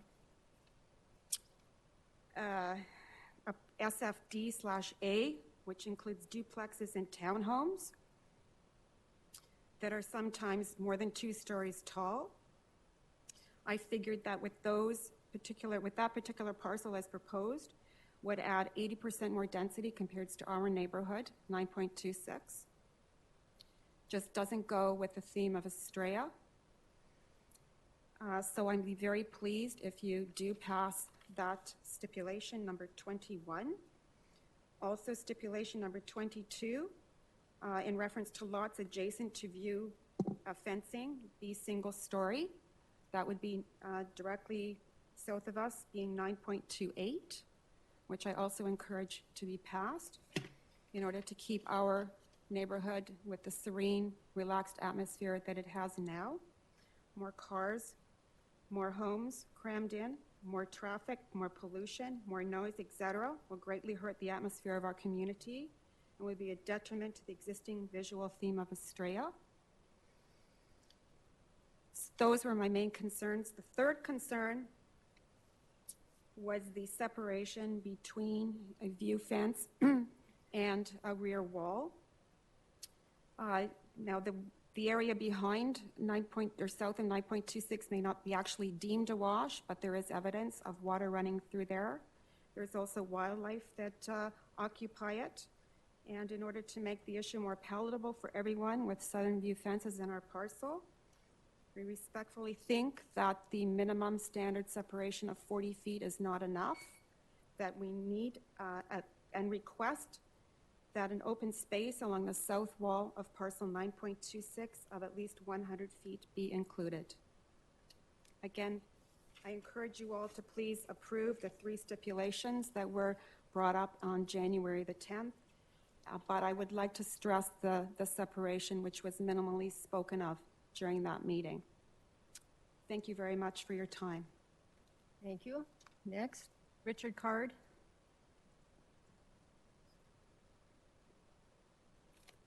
Mayor, Council, Richard Card and Celeste Card, 18057 West Tacoma Road. We moved to Goodyear about 6 years ago, and I think you guys have been doing a fantastic job with Goodyear. I really do. If somebody gave me $1 million, I wouldn't live in Scottsdale. If you gave me another $1 million, I wouldn't live in Verrado. I don't like Verrado. It's too dense. It's the reason we're here for a reason. We're not here because we just want to make some money on our property, as the developer is trying to do. So we came together 3 times, and the last time we got 3 stipulations, 20, 21, and 22. To be honest with you, I'm good with those stipulations. The council at the time, or staff at the time, indicated that that would be, I guess, the best approach for the, for the citizens, community, and also the developer. So I appreciate their work in listening to what we had to say and their diligence and really wading through the, through the discussion and the details. I don't want to do a switcheroo here, and the developer's talking about a switcheroo, and I'm quite frankly sickened by the fact that we were lied to by the developer, by the real estate, by everybody that we bought our property. So all I'd like to say is thank you. Please consider 20, 21, and 22. I think it's very fair, and we do really love the area that we moved into. So thank you. Thank you. Next. Terry Mustin.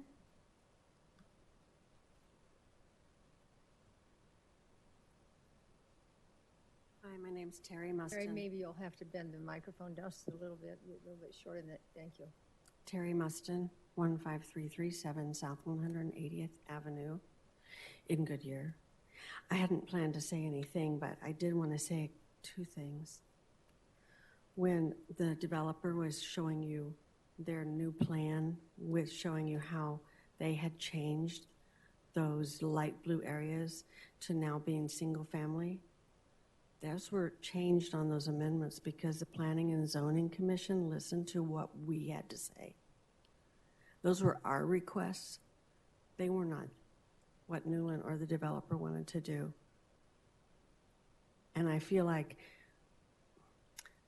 they're kind of making it look like they're really giving us a big break when it's our hard work, working with planning and zoning, to let them know our concerns.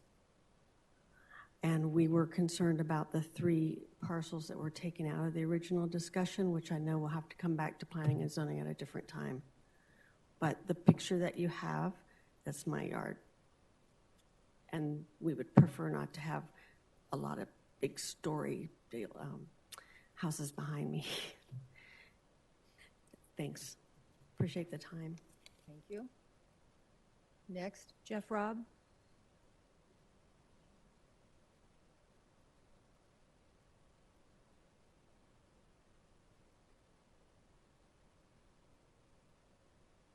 Jeff Robb, 13636 South 177th Avenue, Goodyear, Arizona. We moved here 6 years ago. I spent 30 years in the public eye and want to compliment you tonight on hiring a new city manager. Well done. But I'm here to speak about Newland not really being genuine when we had 2 meetings with them. They continued to tell us that this is the way it's going to be, and there's no sense in really bringing up issues that were of concern. We did pay a premium for view fencing, and if they'd like to give that back to us, maybe we would consider accepting it so we can move somewhere else. However, we'd like to stay right where we're at, and we hope you will help each one of the citizens that have put their life savings into their homes to do that. We're in support of the stipulations 20, 21, and 22. It brings back a normalcy to those neighborhoods. If they want to get extremely high density housing, multi-store, if you want to let them to go 70 stories high, go to an area that it doesn't impact the values of existing homes. So that's one issue. But as was pointed out earlier, the impervious surface that's going to be created by the housing in 7.1 is going to be ridiculous. That wash that Ray Kussler spoke to earlier is at full capacity right now. And I don't know where you put that water when you make a full density development like they're proposing. I worked in stormwater management up in Washington State. I've never seen monsoons like I've seen them here. This is new for me, but it's a real situation that needs to be looked at. So I would ask the City Council to listen to the recommendation of the Planning Commission, accept the stipulations as proposed, and move forward. Thank you very much. Thank you. Next. That's all I have, Mayor. That's it? Okay. Is there anybody in the audience that wanted to speak that didn't fill out a card? All right, come forth. Does she need to fill out a card, or can she just, can you? I just can do it after. Okay. Right. Melinda Mayberry, 13663 South 177th Avenue. I am a kind of new resident to Goodyear. I've only lived here a year and a half, moving in from California. My husband and I love living in Estrella. We knew there was going to be houses going into that lot that everybody's concerned about, 7.1. And please accept the recommendations. I don't have the view lot, but my friends and neighbors do, and I would hate for them to lose a lot of that. So please consider and accept the recommendations. Thank you. All right, so that's it. I'm going to close the public hearing then. Thank you very much. Public hearing is now closed. Will the city clerk please read resolution 2018-1849 by title only, please? Adopt resolution number 2018-1849, declaring as a public record that certain document filed with the city clerk entitled Montecito Pat Amended Regulatory Standards Booklet dated January 3rd, 2018. Thank you. Can I have a motion? So moved. I heard a motion by Vice Mayor Campbell, a second by Councilman Osborne. Open for, Loretano. I'm sorry, Councilman Loretano. Open for council discussion. Councilman Pizzillo. Katie, question for you.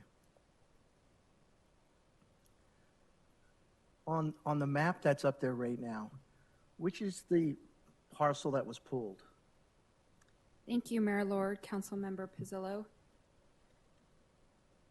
It was originally one parcel, parcel 9.7, and It's shown here split into three because currently there's three different designations on the parcels. So it's parcel 9.27 A, B, and C. Okay, so, The corner of Willis and Estrella Parkway. okay, so the one that's, if I can read it, it's 929, I guess the one where the red piece down towards the bottom, the two, what is that, brownish color? That's part of the stipulations, correct? Correct. Parcel 9.29 A and B, kind of an orangish color. Right. That's the one that was proposed to be single-family attached, and the stipulation changes that to single-family detached 50. Okay. On that particular unit there, what is it currently zoned for? We have.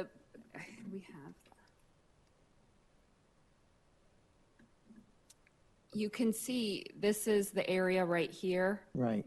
And the parcel shapes don't exactly match up, if you can see, but this, and this parcel are all multifamily parcels. This parcel allows single-family attached, so like townhomes, triplexes, duplexes. These two parcels here add up to 211 lots. The orange and this color here add up to 186 lots with as proposed by Newland. So what it's currently zoned for, if they pull that off, we'll get them 200 and some lots, right? Just for these parcels here. There's additional units in these. If they pull that off, okay. If Newland pulled this zoning, it would be allowed to be built as multifamily and single-family attached for more dwelling units. Okay. Question for the engineering director, please.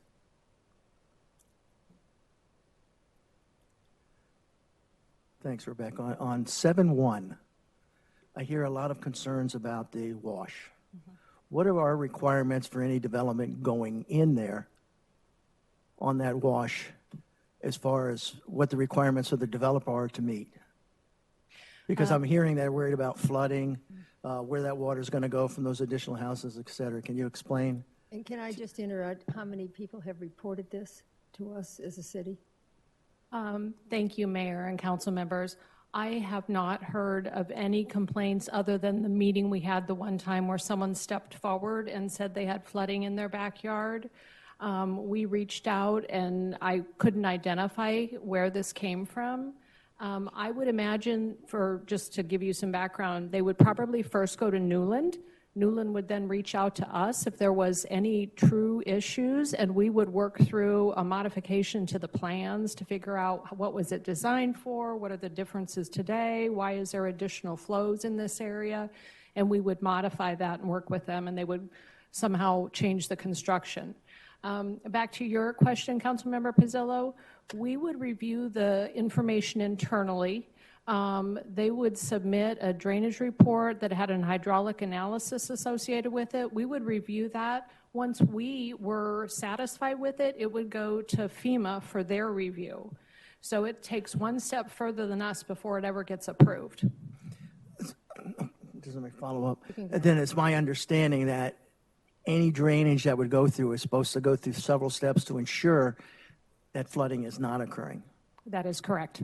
And the city would oversee that as well as, did you say FEMA? Yes, that is correct. Okay, thank you. Who's next? Councilman Loretano? I have questions, and I'd like to maybe to follow up later near the end, if that's okay. And I don't think that's for Rebecca. Okay. I do have a question about 7.1. When the developer was just speaking, I thought I heard 80 at some point when they were showing the plat. So did he say 80 homes? No, he did, Max, 91. He said 80. I wasn't sure if it was, they were planning on 90 or how it was, if someone can clarify for me. Thank you. The zoning would allow up to 90.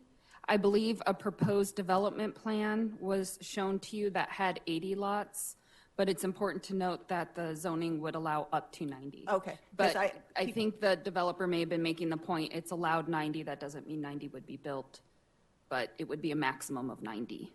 Okay, and I just heard the different numbers there, so I just wanted to clarify what numbers, because we got a lot of numbers coming at us tonight. Absolutely. I do have another question about the traffic study. Obviously, one of the concerns was traffic. How do we deal with that? That's Rebecca. That's Rebecca. Sorry, I shouldn't have sent you down before my traffic question. Just take a seat at the front. Just sit up there. That's okay. Thank you very much for the question.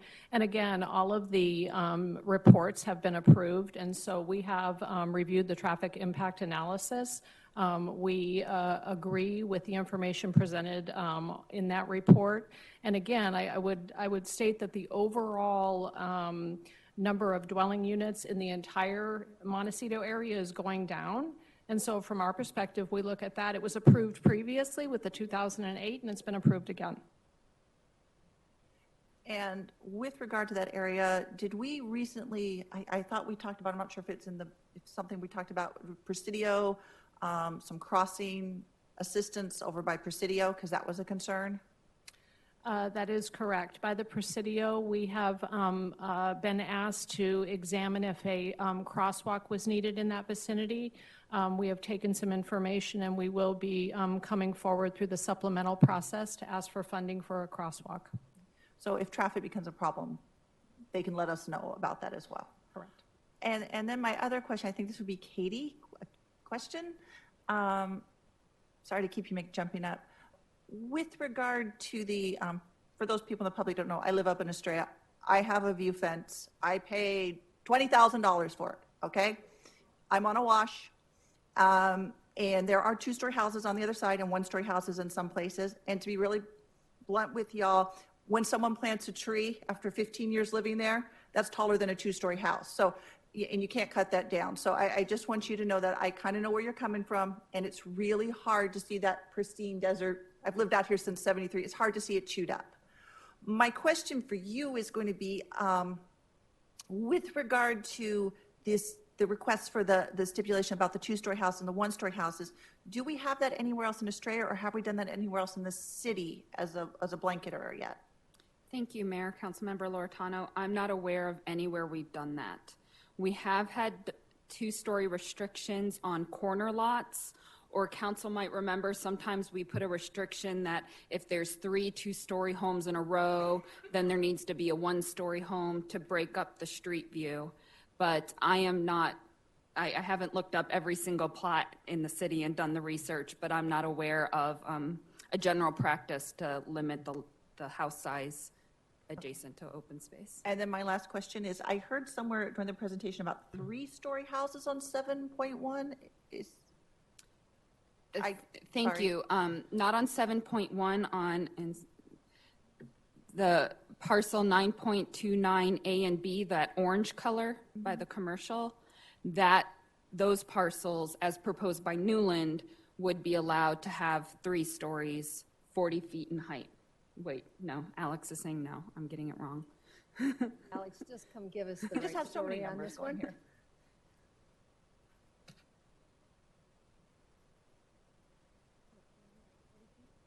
Yeah. Okay, so 3 stories, 40 feet.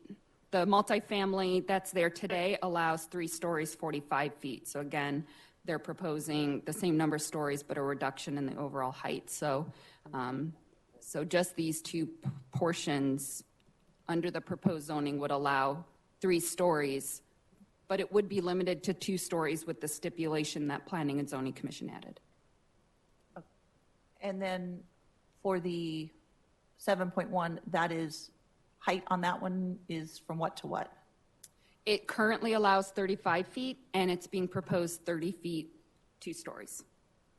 With the stipulation, the homes along the wash here, the first row homes would be limited to 1 story with the stipulation added by commission. Okay, I'm sorry, I just want to make sure I got this right. So it's now 35 feet. Right. And under the new zoning, it would go down to 30 feet. Correct. Okay, I got that. I think that's all I have for now. The other? Are we still just on the first one, or are we going to go to the? No, we have to vote on this, and then we go to the stipulation. So we can keep discussion on the next one. You can get I'll just discussion on the wait. next one. That's This fine. is just for, the ordinance. we're doing, adopts the resolution on this. Yes, That's fine. Councilman Hampton. Yeah, so I think you've answered a lot of them for me already, but so we addressed the traffic, talked about the density and the height going down. So in 7.1, did we say they're changing it from to townhomes, from detached homes? Was that correct? Or clustered homes, or?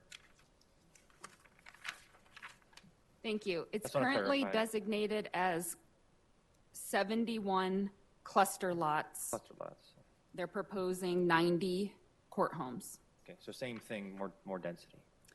19 additional dwelling units, reducing the height from 35 to 30, and then does that have a creative lot? And then there's some additional design guidelines that are being proposed to be removed.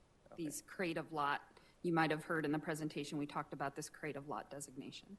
And then if we didn't do if we don't approve the 9.29 to 30, they could put right now it's currently zoned for apartments, correct? Multifamily. Apartments, it could be other things like Yeah. townhomes or triplexes, but apartments is one of the allowed uses today. Okay, today. Okay. And then, okay, I think we addressed the wash too. Thank you. Any other discussion? All right. We have a motion, we have a second, we have the discussion. Now I need a roll call vote, please. Councilmember Osborne? Aye. Councilmember Pizzillo? Aye. Councilmember Loretano? Aye.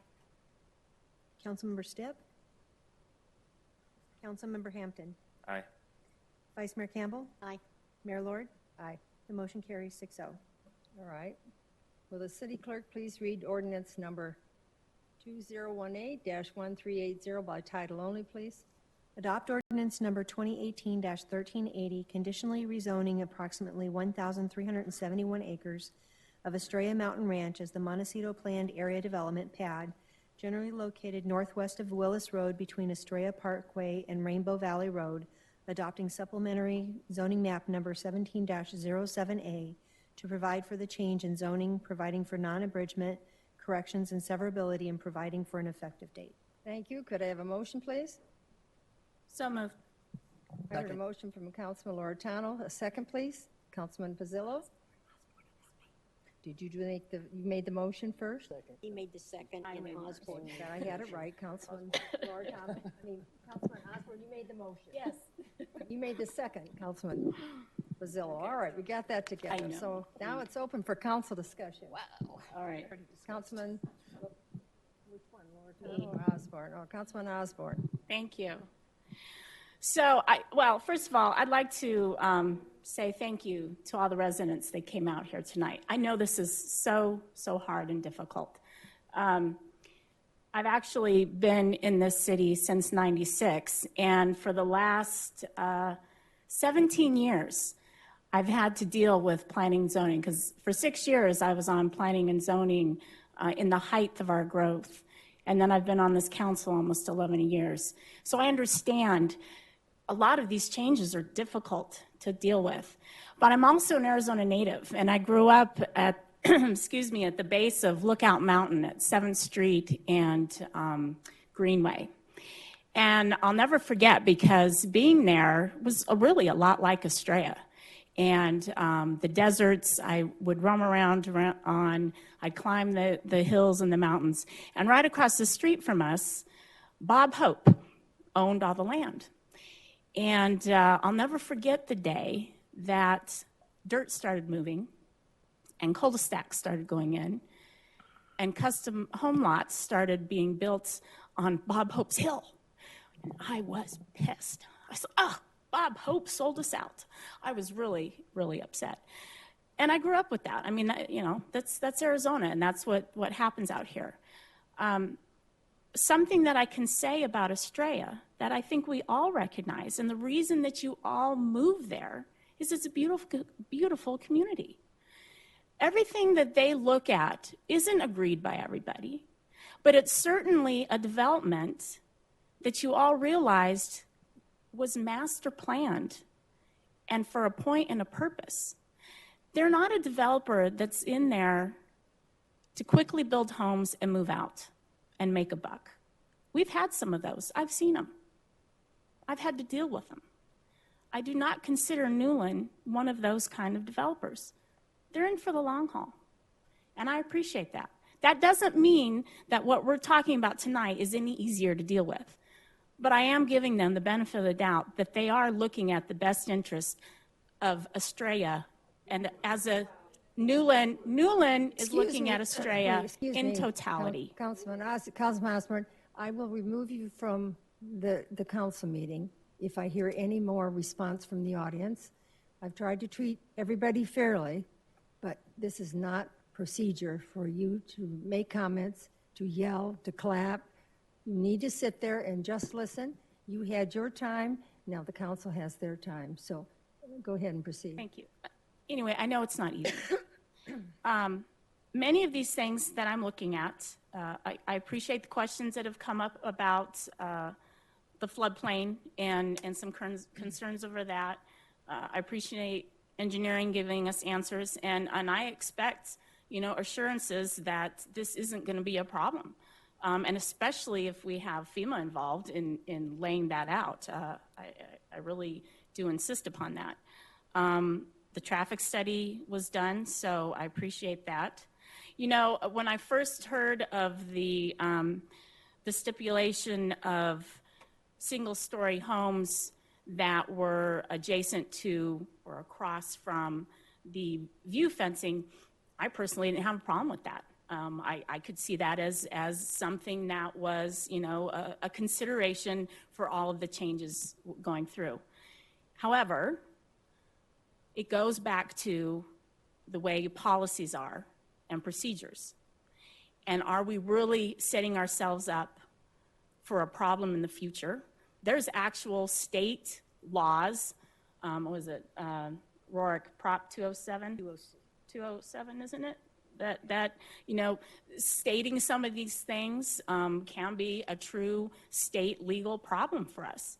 And so is this thought of view fencing, if any homes are built across from them, that they have to be single stories? Maybe that's something we should look at. But can we piecemeal it in only certain places? I don't know that we can, and do it in a thoughtful, legal way. But I did have your back, because I did consider that as being an option. I didn't have a problem with that one. I also can tell you, of these 17 years, there is smart growth that happens with density standards and having graduated densities. When you're talking about a commercial spot, and this goes around the 9.29, 9.28, and that commercial spot right there. In today's retail environment, and I'm a retailer, in today's environment, you need to have densities around retail. It allows for retail viability and vitality. This was a smart plan. The fact that if Newland wanted to pull it out and you are going to be stuck with apartments, I'd much rather have what they're proposing now. This is a far smarter option. So I have no problem with this one here. The fact that 7.1 has changed multiple times in its density from 148 to 71 to 80 to 91, whatever it is, to 90, I'm still happier that it's less than 148. I'm still happy that it's, detached homes. I still think that in the big picture of it all, and that's what some people are forgetting to look at, is the big picture of this. I think it's still going to be a beautiful, beautiful place to live. So I'm listening to what everybody has to say, and I'm taking my 10 minutes, Mayor. And I'm looking for something to appease you, because I know you're passionate about this. We all are. But I'm not seeing exactly what the true answer can be to give back to the residents that are unhappy with this, because I'm worried about the legalities of the future, and I'm looking at some things that are here that are far better than if you left it as what is considered zoned right now. I wouldn't want that. So I'm kind of stuck at where we are right now, and I don't know that besides traffic, besides the washes, making sure that you're not going to be in a floodplain, I'm not hearing anything that's really going to make you happy. Councilman Maritano. I kind of jumped the gun with the first one talking, so I apologize, Mayor. I kind of No, that's played all off right. with some of my questions. I do want to thank the residents for coming, because I think it's a very important thing to protect your community and make sure it grows nice. My investment's up there too. My parents' investments are up there. My kids are growing up there. We have 3 generations in Estrella. I have lived in Arizona since 1973. I lived across the street from Councilman Osborne, believe it or not. And we did climb Lookout Mountain. And we were the last street in North Phoenix, literally the last street in North Phoenix. There was nothing there at all. And I was about in 2nd grade when they started building. And you just saw it grow and grow, and the roads came. But what came with that? The shopping centers came. Paradise Valley Mall came. You know, the Alpha Beta, which was the grocery store, came. All the restaurants started to come. Bell Road developed. There were places to shop, car dealers, things that were there, offices, work. So when you see that, and I've lived in Goodyear since 1993, and I've seen Goodyear grow too, from, 2-lane road up Estrella to what we are now. The vision of Estrella, if you go back to Keating, and you look at what his vision was not just open land and houses. It was a almost a self-contained community. And Newland has continued a lot of those areas here. I understand you pay a lot for your lot, and that's why I asked some of the questions, and I want to make sure that the washes are protected. The washes have to be protected, because I've been up there when those rainstorms, the one that was so bad that they closed, you couldn't get to downtown Phoenix. I couldn't even get to work that day. So those are important, and those are federally controlled. A developer can just not get rid of a wash. You can't do that. You're not allowed to. With regard to some of the different densities, as Councilman Osborne stated, with regard to 9.27, 9.30, that one parcel there, if the developer got up today and said, you know what, fine, I don't want that stipulation. I just want to revert to the original zoning. It is zoned. We can't change that. It will be multifamily. It will be apartments. There will be a buffer. When we look at that buffer, I think it was the one that showed where the wash was. There's not going to be a change. Although the density is changing, the distance between the 2 parcels, the homes, is not going to change. It will not change. That is in there. Both of them, whether it's the 70 or 80 or the 91, it's not going to change. Court homes are not going to bring your property values down. You laugh, but I have lived out here since the 70s when they did the Point Tapatio, which was the Gosnell property. He also did Point at South Mountain, which is now the American Grand, and the Point at, it's now Piestewa Peak. Those were many different types of housing there. There were apartments, what you think of as apartments. There were condominiums, there were court homes, there were single-family homes there. It's a mix. You look at the old, I hate to say the old because it dates me, but the McCormick Ranch out in Scottsdale, not far from the train park in Indian Band Watch. Same thing. You have to look at the whole value. And I heard some people say, well, they're going to be low income, they're going to be public housing. That's just simply not going to happen because the market has changed. And I think that's something that we've struggled with on this council quite a bit. The McMansion, the bigger property, people want smaller. There's a lot of people in my age group now. The Generation Xers, many had their children young, their children are gone. I know a couple people like this now, they're still working, they're professionals, attorneys, doctors. They don't want a yard. They want to lock and leave. They want to be able to go on that trip whenever they can go and work on the road. You've got the millennials, you've got the empty nesters. The market doesn't want as many large homes. That's what the market is calling for. And that happened after the crash. And that's why you see the 2008, and that's right when the crash, 2006, 2008, everything went down and housing just stopped. And we were pulling like in the tens, not the hundreds of building permits in the city. So I think that's something that's really important. Density, I think Councilmember Osborne brought it up really well. Density is going to bring the shopping we want. We do not have enough people. The Presidio restaurant just closed. They closed because they couldn't get enough people up there to eat. I mean, that's the hard truth. We do not have the density. I have some friends that are in the restaurant industry that I've talked to that have some well-known restaurants around the valley and from their parents. And you need density. Talked to a friend of mine who wanted to open a comedy club. They're looking in Peoria. Because I said, well, Goodyear, we'll get you in with the city manager. What do you need? You have a comedy club. You're looking to bring it. We don't have the density. And that's even just down in the center of Goodyear, where we're on McDowell Road, they don't think we have enough density.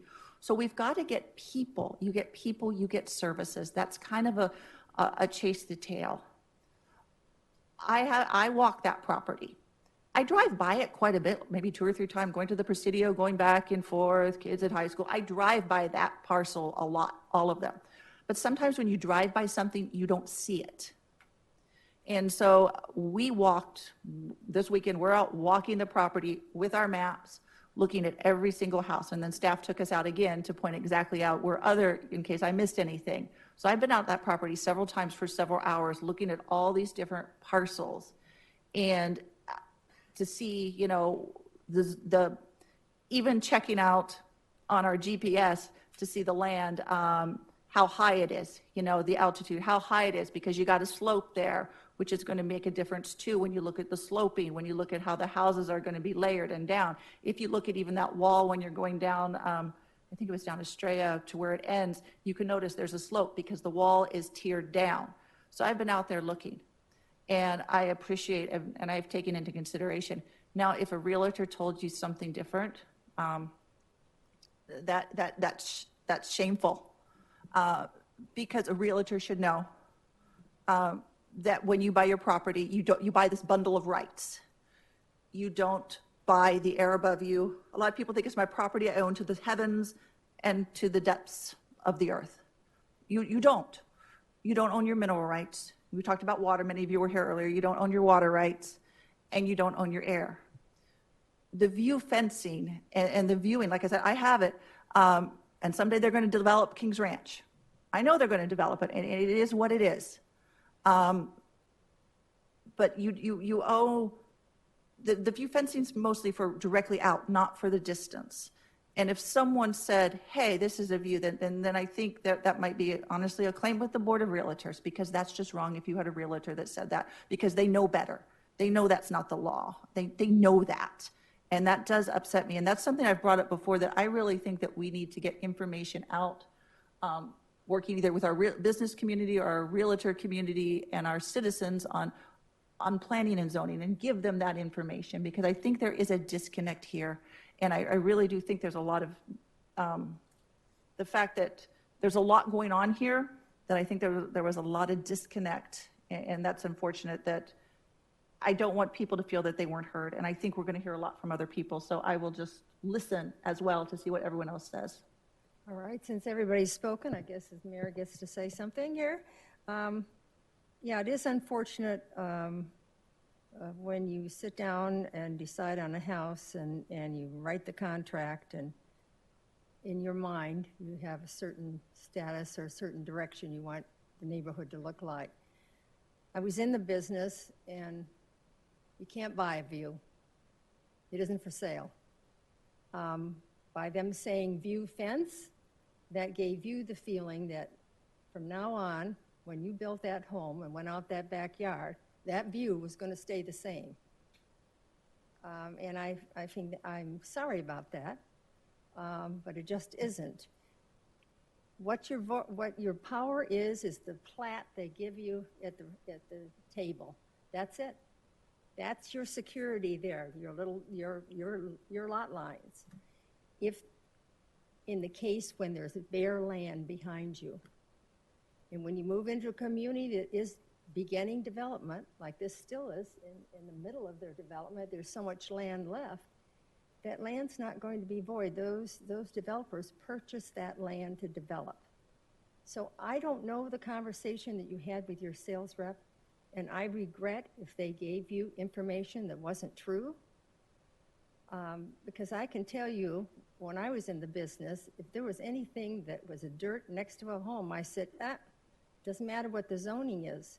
Because normally when you come into big projects like that, you don't plan everything at one time. It kind of grows. And it grows because it grows to the market. It's driven by the market. And henceforth have we gone from the huge single-family home sites to 50 to 45, because that's what sells. But that also will keep that community sustainable. So I know there's not anything we could say to you tonight that's going to make you feel any better. But we're limited to the Constitution and the right of developers and the right of builders who are meeting the criteria that the city sets in planning and zoning, that the cities all over Arizona set. So there's no violation here. But we do give you the opportunity to come, and you are going to walk out of here unhappy. We know that. But we also have a responsibility to the entire city. And we can't take communities and take them, once the plan is out there, and it's a reasonable plan, and its continuation is reasonable, we can't change things. We can't take that bare land that's going to be built on and build it the way you want it to be built. We don't have that power to do that. So it would be nice, and I heard a lot of positive things about the community. I think the developer has done a very good job, and I think that it's going to continue to grow in its value. So it'll be up to you to adjust and I can see you're all walking out, so that we'll probably adjust it. Before you go, I want to thank you for coming before us. If you'd like to wait around to the vote, we still have to vote on this particular. Excuse me? Okay, so I won't go on any further on that, so where are we now? A roll call vote? Well, Okay. before you make a vote, Mayor, was there any amendments that were going to be offered on this item? Currently, all the stipulations are No. still in the zoning. No, I don't think so. I'm not getting that word from any of what the council has said. Who made the motion? All right, so, pardon me? Who made the motion? Oh, I did. Motion. I did. 20, 21, and 22 are currently still in the motion. They would be included if we voted at this point. That's right. So currently, Yeah, who made the motion? I Gwen? did. I Okay. made it. So, Brandon, did you want to say something? Were you about to say something? How did you feel about the single stories? I don't like That this- is one of them. Yeah, I mean, I like the idea of it. I don't want to necessarily set a precedent going forward where all houses are that way. But for this situation as well, I understand where they're coming from and where, what was it? Was it Vicky and Glenn came up and talked about that parcel.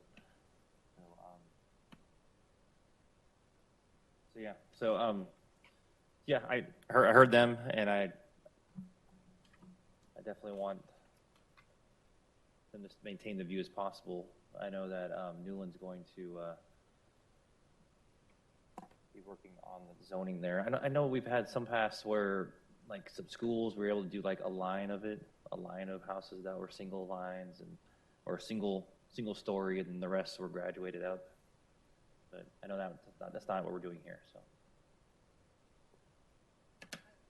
I don't get that impression by that. I get that first row is just to prevent the people from having the view. Again, views can't be, in my view, views can't be purchased. No, yeah. So, and I want you to know we drove around, I went and drove around did anybody else? Yeah, I did. I went and drove the I whole walked it. place and took time to look at it and had the list of these stipulations that P&Z passed. and I cannot go along with any of the three stipulations. So it sounds like I need to amend the motion and remove stipulation 20, 21, and 22. You made the motion. I had made the motion. Okay, so then, all right. Who seconded? And Joe? I'll second it for discussion. Okay, so what we're saying, So the new item that so we need to first of all vote on the change of the motion to my amendment. That's correct. You can debate the amendment at this point, and then you need to take a vote on the amendment to remove the stipulations. Then we go back to the main motion, if that makes sense. So that is my That's correct. motion. all right, so, And Joe seconded. okay, so can you say this one more time? So the motion was to amend the first motion to remove stipulation 20, 21, and 22. All right. And so we need to vote on that, and Joe seconded. And Joe, you second it. So roll call vote, please. Councilmember Pizzillo? Aye. Councilmember Loretano? Aye. Councilmember Hampton? Aye. Vice Mayor Campbell? Aye. Councilmember Osborne? Aye. Mayor Lord? Aye. The motion carries. So now we're voting on, So now we will, I will move to approve this proposal. I'm not doing it well now. This proposal we can as always written. ask the lawyer if you want the special Councilmember words. Osborne, you don't need to restate the motion. We've moved back to the main The motion to original approve the one. ordinance with the stipulations removed. So it's just time for a roll call vote. Okay. So she doesn't have to repeat this, No. is what you're saying. All right. Does the audience understand what we've just done? Okay, all right. Don't need to repeat it. Okay, so roll call vote, please. Councilmember Loretano? Aye. Councilmember Hampton? Aye. Vice Mayor Campbell? Councilmember Osborne? Aye. Councilmember Pizzillo? Aye. Mayor Lord? Aye. Motion carries 6-0. All right. Let's go to 7.3. Next item of business.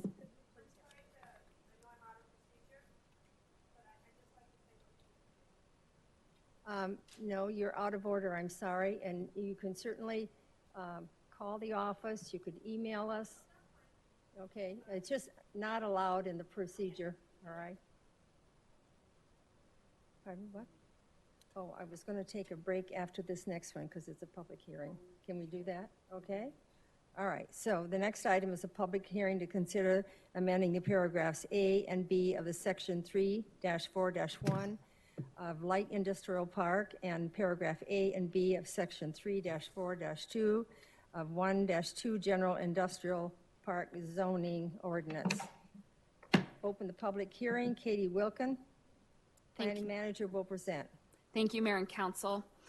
This amendment before you is a continuation of staff cleaning up our zoning ordinance section by section. This particular zoning text amendment looks at the use list for the light industrial and the general industrial park. What we're doing, there's a couple substantive changes that I want to point out, but for the most part, what we're doing is trying to modernize the list, change the wording because some of the wording is inconsistent throughout the use list, like manufacturing is referred to as many different things throughout the zoning ordinance. The other issue we run into is that the light industrial use list is very broad, where the heavy industrial lists very specific uses. And if a use is not listed, that means it's not permitted. So when it's listed in one district and not another, that would tell us that it's not allowed in that one. So for example, parking lot is listed in the commercial district, but it's not listed as permitted in the industrial district, which makes it look like a parking lot is not allowed. And, you know, the parking lot from the parking lot across the street from the old Lockheed building, for example, is an industrial. That would be considered a non-conforming use until we update the district. So we added some of those uses that we think were meant to be allowed, but just were omitted for one reason or another. We also updated it. There were uses such as sign manufacturing listed in industrial. Signs used to be made with neon. Today they're made with LED lighting. Neon is a heavy manufacturing process. Using LED lighting is not. that industry has changed. So there were a few uses like that where the industry has just simply changed over the years, and it's just not as heavy manufacturing, and it doesn't need to be limited to our general industrial district.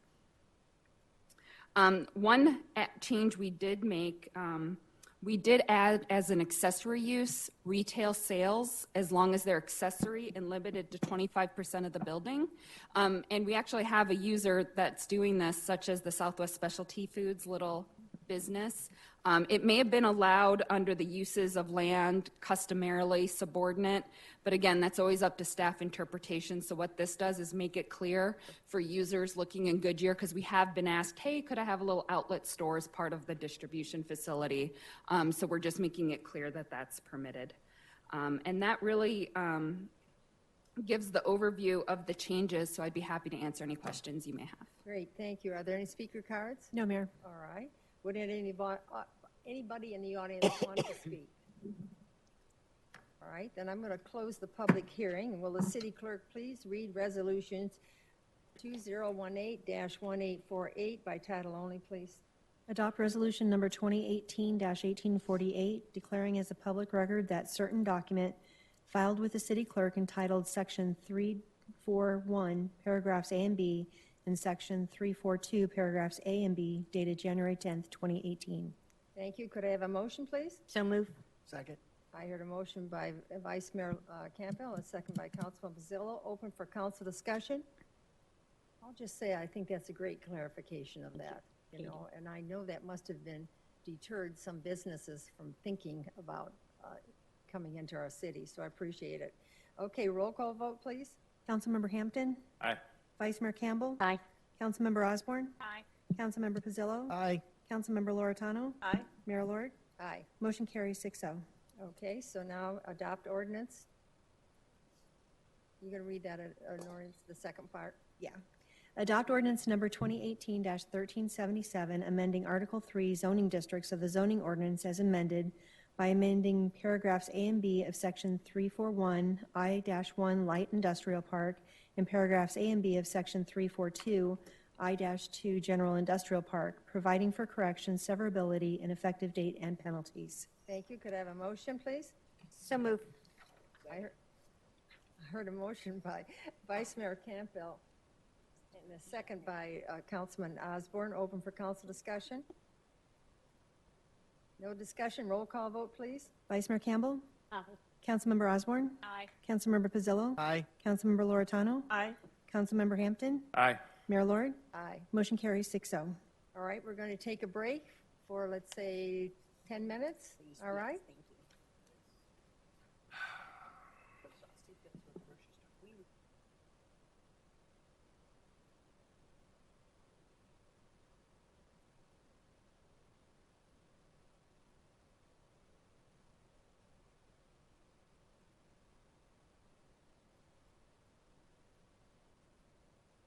To myself.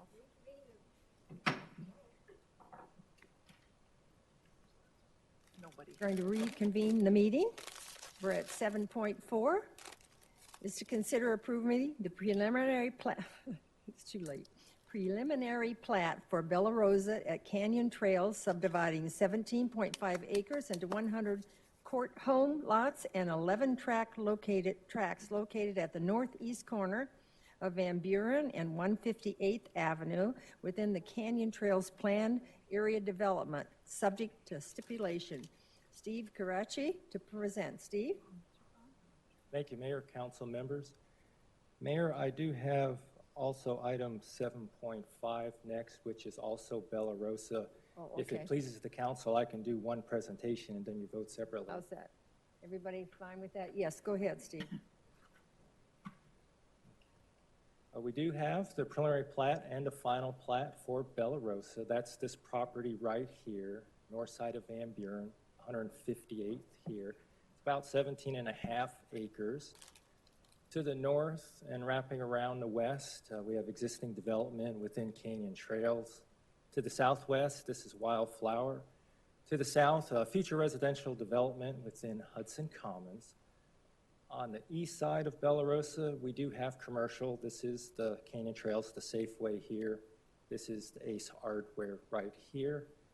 In between, we do have an existing block wall, and this is retention areas right here. Bella Rosa is a part of Canyon Trails. PAD was approved in 1999. This parcel is designated for court home development. And back in 2006, we did have a pre-plat and a final plat approved for 94 court homes. And as you can see, they did get pretty far in the development. They did put the subdivision perimeter wall around it. They did grade it. The streets are in, the alleyways, all the lots and utilities. The recession hit, and then the property has stayed vacant for several years. We do have a new developer. They do plan to move forward with the court home plan, and these will be for sale units, not a rental community like you've seen similar developments with, like the villa type product. This will be for sale court homes. 100 lots. The developer is proposing an increase of 6 lots. Typical lots about 50 feet wide by 70 feet deep. There'll be a mix of 1- and 2-story court homes, and they'll keep the basic court home design. The private alleyway here with the court, and then all of the homes will access that private alley, and then they will access the private streets. All the streets within Bella Rosa, they will be private. No gates, though, are proposed at this time, and then they will have 2 access points here to 158th. Open space, about 20% of the project is open space. And this next slide shows how they will amenitize the project. They'll have a trail system wrapping around through most of the project. They'll add a pool amenity here. There'll be a tot lot down here. They'll have a dog run in this area here, along with some ramadas throughout the development. They're also planning. Currently, there's an existing block wall along Van Buren. It runs the entire length of the frontage. They plan to remove that block wall here and replace it with view fencing, as well as this area here, remove the block wall and replace it with just landscaping. And that will open up the views and the openness of the project with removing that block wall. They will maintain this sidewalk connection from the development to the existing sidewalk in Van Buren, and that will allow connectivity for the residents of Bella Rosa to all of the commercial amenities right to the east. Street improvements along 158th and Van Buren, those are pretty much completed. Sidewalk, street, curb and gutter. The only thing missing right now is the landscaping. As this project moves forward, they will complete all of the perimeter landscaping for the project. We do find that both the pre-plat and the final plat, they meet our subdivision code and all our requirements. The Planning and Zoning Commission did review this on January 10th. They are recommending approval of the pre-plat. And so the recommendation before council tonight is approval for both the pre-plat and the final plat. With that, Mayor, that concludes my presentation. Available for any questions. Thank you very much. Are there any speaker cards? No, Mayor. Would anybody in the audience like to speak on either one of them? All right, then let's go ahead. Could I have a motion and second? So moved. Second. Can you just let me read Oh, it here? I thought you First, let's go to procedure here, okay? Can I have, oh, you're ready to leave. Can I have a motion and second to approve preliminary plat for Bella Rosa at Canyon Trails, subdividing 17.5 acres into 100 court home lots and 11 tracts located at the northeast corner of Van Buren Street and 158th Avenue within the Canyon Trails planned area development, subject to stipulation. Do I hear a motion? So moved. Second? Heard a motion by Councilman Hampton, a second by Council Bozzillo. Open for council discussion? I have a quick question, Yes, please. Vice Mayor. Steve, you might have mentioned, you said we have a new developer that's ready to go. Do we know how ready to go they might be? Mayor and council, very ready. They Like are. within 6 months, they might move dirt? Yes, they were very firm with wanting to make this date. How awesome. Thank you very much. That's good news. Councilman Pizzillo? Is that a pool up there to the right, that little blue mark there? Yes, sir. Community pool? Okay. Second question, did you say this was gated community? No, sir, no gates. You said private streets though, right? Private streets, yes, sir, but no gates. It'll all be open. So does that mean the developer will maintain those roads? Yes, sir. Okay, thank you. But you just didn't know what it was like to live without a fence. Or, yeah, okay. All right, any other discussion? Yes, Councilman sorry. Osborne? Just clarification, if they're private roads, won't an HOA be maintaining that, not the developer? Or are these not private roads? Mayor and council, they are private roads. The HOA will be the long-term maintenance. Okay, just, thank you. All right, all set? All right, all in favor say aye. Aye. Aye. Opposed? The ayes have it. All right, the next item, 7.5, on business to consider approving abandonment of a portion of the public utility easement dedicated to the city in the final plat of Bella Rosa at Canyon Trails, as reflected in the amendment to the final plat for Bella Rosa at Canyon Trails, and approve the amendment to the final plat for Bella Rosa at Canyon Trails subject to stipulations. So we're all ready. Are there any speaker cards? No, Mayor. Would anybody in the audience like to speak? Then can I have a motion and a second to approve the abandonment of a portion of the public utility easement dedicated to the city in the final plat for Bella Rosa at Canyon Trails, as reflected in the amendments to the final plat for Bella Rosa at Canyon Trails, approved the amendments to the final plat for Bella Rosa at Canyon Trails subject to stipulations. Do I hear a motion? So moved. Second. I heard a motion from Councilman Osborne and a second from Councilman Hampton. Open for council discussion. All right, no discussion. All in favor say aye. Aye. Opposed? The ayes have it. Oh, so we just gone down to the next one? Karen, no, we're not. So 7.6, item on business is to consider approving the preliminary plat for Bennett Meadows, subdividing approximately 28 acres into a at the northwest corner of Saraville and Harrison into 90 single-family lots and 8 tracts subject to stipulation. Karen Craver, Planner 2, will be presenting. Karen? Thank you, Mayor. Good evening, Council. The Bennett Meadows site is located on the west side of Saraville Avenue, halfway between Van Buren to the north and Yuma to the south. The southern property line is at Harrison Street, which leads into Curtis Commons to the south. The Bennett Meadows rezoning, going from R110 with 80-foot wide lots to R16 with 60-foot wide lots, went through the approval process last summer. Both council and the Planning Commission supported the rezoning, provided 70-foot wide lots were placed along the north and south property lines. This is the preliminary plat. It's 90 lots on 28 acres with the entrance off the north side of Harrison. A decel lane will be constructed on Saraville, providing improved access onto Harrison. When warranted, the Harrison-Saraville intersection will be signalized. Your staff report includes a stipulation that provides for the 25% contribution towards that signal. A second full entrance off of Saraville was looked at by staff. However, because of the narrow frontage of the property, in the intervening exception parcel along Saraville, there was not room for a second decel lane on Saraville. And decel lanes are required for project entrances off of arterials. So there is a secondary emergency access off of Saraville into the cul-de-sac at the northeast corner of the project. This is the landscape plan. There are approximately 5.5 acres of landscaped area and usable open space.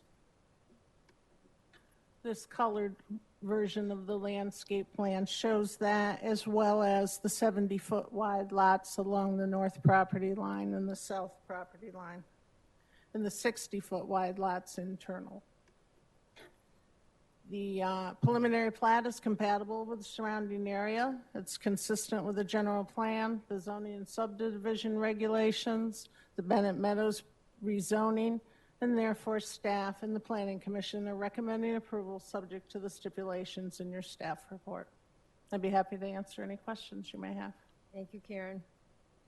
All right, are there any speaker cards? No, Mayor. Would anybody in the audience like to speak? Can I please have a motion and a second to approve the preliminary plat for Bennett Meadows, subdividing approximately 28 acres at the northwest corner of Saraville and Harrison Street into 90 single-family lots and 8 tracts subject to stipulations. Do I hear a motion? So moved. A second? Second. I heard a motion by Vice Mayor Campbell and a second by Councilman Osborne. Open for council discussion. Councilman Pizzillo. Can you go back one slide there, please? The access off of the cul-de-sac. Yes. How is that set up? Just a chain across? Yes, that's the normal way of blocking access other than emergency access. The only reason why I ask is it wasn't that long ago we had something similar to this, and we added a stipulation to put something in there where they don't have to necessarily get out of the truck to move the chain. It was like an armed gate, which they have now for a lot of the, what do you call it, the private ways of getting in. So as they're going through there, they hit the button, because you're going to be coming down that road, turning into that. That means somebody's getting out of the truck to move the gate to get in there. Any thoughts of doing something along that, or is it prohibitive expense-wise? I can imagine one of those gate arms that has that piece on it in which they can control just like they do anything else from the truck. What I think would be make it safer for the fire trucks coming down that road, turning in there, as opposed to getting somebody out that actually physically has to move the chain. Mayor, I'm sorry. Mayor, if I may, Councilman Pizzillo, the Opticom that you had placed as a stipulation on a previous development.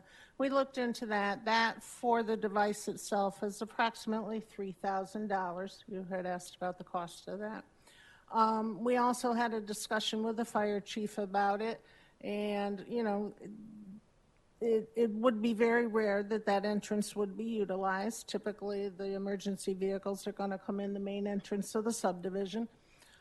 He did discuss with us that if there was a major event somewhere in the center of the subdivision, then perhaps another unit would need to come into that emergency access.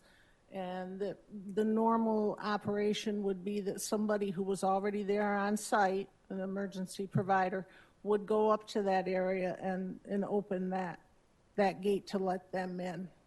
So there is a method and a procedure, if needed, to let additional emergency vehicles come in that cul-de-sac. Any other comments on that? I hear some mumbling here. Yeah, I'm not a big fan of only one way in. Just never have been. Because if some emergency happens up towards the front and you got to get people out, then they got to get out that way to get out. Anytimes even, I'm just not a big fan of one way in. If the chief doesn't have a problem with it, can I ask the chief? Can you just come to the microphone and talk about it? Because if need be, I wouldn't have a problem putting a stip in to put one of those gates in there to make it easier to get in and out. But. Good evening, Mayor and Council. As we had spoken with Karen earlier last week, we did talk about the use or how frequent the use would be of that emergency access. And it really, as she stated, wasn't something that we use a lot. I agree with you just from a standpoint of ease of use. The Opticom is the ideal, but at that point, once you're using that emergency access, if a person has to dismount the vehicle to open that up, it's something that we do in other parts as well. So you don't have a problem with it? No. The gate? Okay. Any other questions? All right, let's vote. Brandon? Same along that thing, is there like maybe this is way off base, but is there like a quick release like chain you could just hit and then it pop off, then you just put it back together after you go through? No, it's usually either a lock or sometimes it's a V-gate that would come together. Yeah, I'm not saying automatic one, but if you're as opposed to a chain that you got to get out, you run it over essentially and it pops loose, and then you just pop it back up. Yeah, not that I know of. I don't know. Maybe I'm inventing something right now, but yeah, I don't know. We have an entrepreneur here. Yeah. Mayor. But all right, I'm just curious. Thank you. Okay. Just real quick, who has the lock for that? Who holds it? I mean, because if you're coming down the road and you've got to get in that way, obviously somebody's going to have the key to that lock to unlock that chain. Right, so typically we require a certain lock on that so that we do have the master keys for those.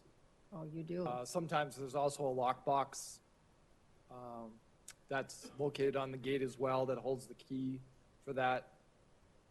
So what you're saying is you may not have to call somebody, that you can actually get in there yourself. Oh, no, the actual trucks would be able to access that. So Okay. whether it's we have a master key on the truck or whether or not they have a lockbox at the gate that they would have to dismount, open up the lockbox and then open up that chain, so. Okay, somebody would just have to get out of their truck. Yes. Okay. Yes. Yeah, like I say, if you don't have a problem with it, that's fine, but I just always worried about safety when somebody's got to get out of a truck as opposed to going right in there in case it's an emergency. And for a $3,000 investment, I don't think it's that big of an investment to have the ease of the emergency vehicle getting in there. I'm always concerned with only one way out. If something happens up front and people towards the back of that development has to get out, now they're going to have to worry about unlocking it and getting out as well, unless somebody's there and you're there before them to open it up and get out. So, again, I just always feel don't feel good when there's only one way in and out. So, but if you don't have a problem with it, then I'll let it go. All right, are we ready to vote? All right, all in favor say aye. Aye. Aye. Opposed? The ayes have it. All right. The next item, 7.7 on business, is to consider approving the preliminary plat for Las Ventanas, subdividing 159.31 acres into 412 single-family lots and one 13.21 acre commercial parcel located at the southeast corner of Perryville Road and Yuma, subject to stipulations. Karen presenting again? Oh, no. Right? Oh, he wanted to say something? Yeah, I think so. We don't want to, oh, okay. All righty. Thank you, Mayor. The Las Ventanas site is in West Goodyear at the southeast corner of Perryville and Yuma. The land to the north and the east is in the city, and the land to the west and the south is in the county. Las Ventanas will be developed in 4 phases with 412 lots on 160 acres with 24 acres of open space.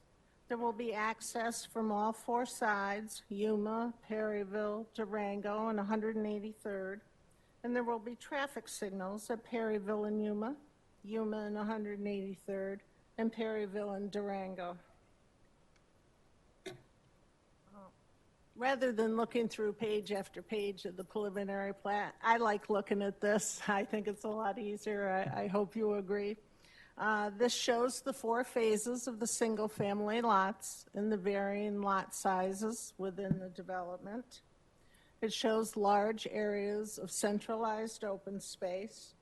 It shows the project entrances at Yuma, Perryville, Durango, and also at 183rd, which runs for a small section here along the east property line and a small section here. There will also be the signals at Perryville and Yuma, Perryville and Durango, and Yuma and 183rd. And again, your staff report contains stipulations for the 25% contributions for those signals. Again, the preliminary plat is consistent with the Las Ventanas PAD, the general plan, the zoning and subdivision regulations, and staff and the Planning and Zoning Commission recommend approval subject to the stipulations in your staff report. I'd be happy to answer Thank any you, Karen. questions. Are there any speaker cards? No, Mayor. Would anybody in the audience like to speak? Then can I have a motion and a second to approve the preliminary plat for the Las Ventanas, subdividing 159.31 acres into 412 single-family lots and one 13.21 acre commercial parcel located at the southeast corner of Perryville Road and Yuma Road, subject to stipulations. Do I hear a motion? So moved. A second? So I heard a motion from Councilman Loretano. Second? Did you second it? Second from Vice Mayor. Open for council discussion. No discussion? All in favor say aye. Aye. Aye. Opposed? The ayes have it. Thank you. Thank you. Next item is 7.8 on business to consider adopting the Parks and Recreation fee and cost recovery model. David Side, Parks and Recreation Manager, to present. David? Thank you, Mayor. Good evening, everyone. It's my pleasure to present tonight's next item regarding the Parks and Recreation Department's fee and cost recovery model. Tonight's presentation, we will be going over the various components which will make up the new model, ultimately culminating in a policy recommendation for your consideration at the end. Before we go ahead and get started into the nuts and bolts of the cost recovery model, I do want to take a moment and just kind of refresh everybody's memory on the impact Parks and Recreation Department plays in the community. We operate over 18 parks, offer a number of programs including aquatics, active adult. We rent out facilities, we put on special events, and we see approximately 78,000 participants annually to our various programs. So we program all ages, all abilities, and really pride ourselves on being that venue for community connection. The next slide kind of details how we got here. Back in 2014, as part of the updated Parks Master Plan, there were two short-term goals specific to the fee and cost recovery update. You can see those listed there. One goal, establish a cost recovery requirement for different levels and types of programs, as well as another goal for fee setting and cost recovery goals of the department. Following that, in 2015, the city had an opportunity to submit items for consideration for the Marvin Andrews Fellowship Group. We went ahead and submitted a fee and cost recovery analysis project to that graduate level student-led project, and we were fortunate enough to be selected. That review tasked the students involved to analyzing local, regional, and national best practices related to fee and cost recovery, and it really laid the foundation for tonight's consideration for our update. The one striking thing was really the standard fee formula listed here, where it kind of details the cost recovery times the total cost of the program divided by our minimum expected number of participants. So once we kind of had those things for our foundation and baseline, we went ahead and wanted to strategize on how best going about updating our fee and cost recovery models. So we wanted to make sure that we had broad involvement from the community at general, stakeholders, participants of our programs, anyone and everyone who wanted to provide input. We held 2 public meetings where we allowed those to hear more about the process and weigh in on what they would like to see. Really, and what we wanted to do was develop a well-supported, easily understood fee and cost recovery model. So John Q. Public out there, when they see a program cost, they really have an understanding of how the city arrives at that. So it was educational. It was an opportunity for the community to be engaged and be involved, and we really wanted to get that transparent fee and cost recovery model. Once we had that, we went ahead and put it in front of our Parks and Recreation Advisory Commission. We wanted them to definitely weigh in on it, and they unanimously supported it being forwarded for council consideration in May of 2017, which led to a work session in front of council in September of 2017, where we presented the foundation for what we're considering tonight. We took the feedback that we received back in September of last year and went ahead and made those adjustments, and we'll point those out to you as we proceed with the presentation. Really, following the Marvin Andrews recommendation, they encouraged us to consider a pyramid model, and the pyramid is there on the presentation there. So basically you have that broad community appeal and involvement at the base of it, where all ages, abilities, little or no fees are a part of large programs, and then it crescendos up to those exclusively individual programs, which would be like a personal training session where really the benefit is for the individual. It also is one of the industry best practices across the country. We saw a lot of different agencies considering this and moving the pyramid model forward. They use it as a foundation for all of their fee and cost setting for their programs, and it really allows for a fluid, easily understood, and universally applied fee and cost recovery setting. With that, I'm going to turn it over to Mike, and he can get into the nuts and bolts of our programs related to the pyramid. Good evening, Mayor and Council. Hello again. I'm here to kind of take you through a little bit more of the details. As David mentioned, the pyramid is the foundation for the fee and cost recovery program. And so what we wanted to do is categorize our existing Goodyear programs and place those based on the level of community benefit on our pyramid. As you'll recall, as we went through work session, there was a lot of discussion around the open swim topic, and so we have adjusted that down into the community level category. So those fees, as you'll see later in the outline, will go unchanged. So that is based on your feedback. The rest of those categories stayed pretty consistent with what you saw in the work session, with that exception obviously being open swim. But again, as you move up the pyramid, the level of individual benefit increases and the level of community benefit decreases, so therefore that associated cost recovery will also do that, as you'll see on the next slide.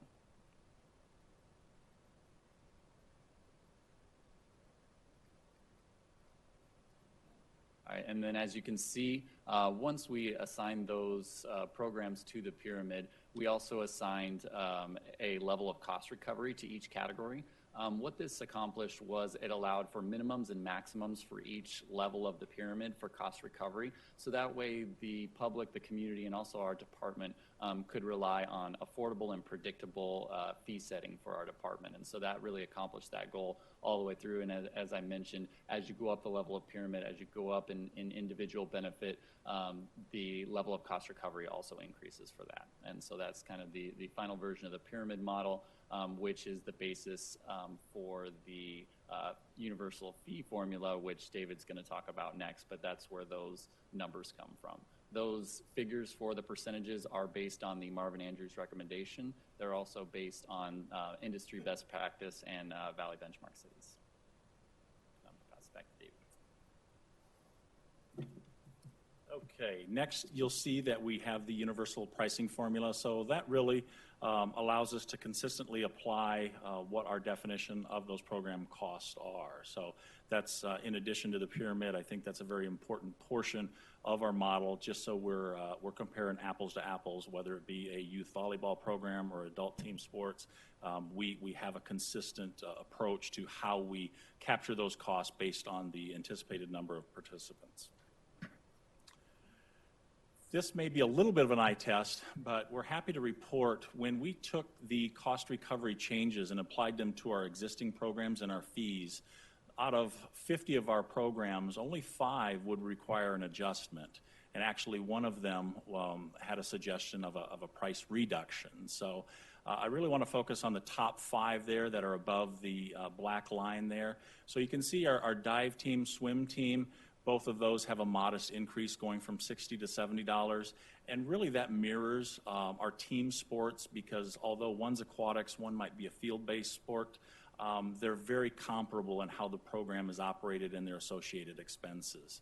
The one that you do see going down there is swim lessons. And with swim lessons in the Valley and in Goodyear being no different, the importance of learning that lifelong skill, that's something that I think we can hang our hat on, is that we're actually reducing the financial obligation to learn to swim.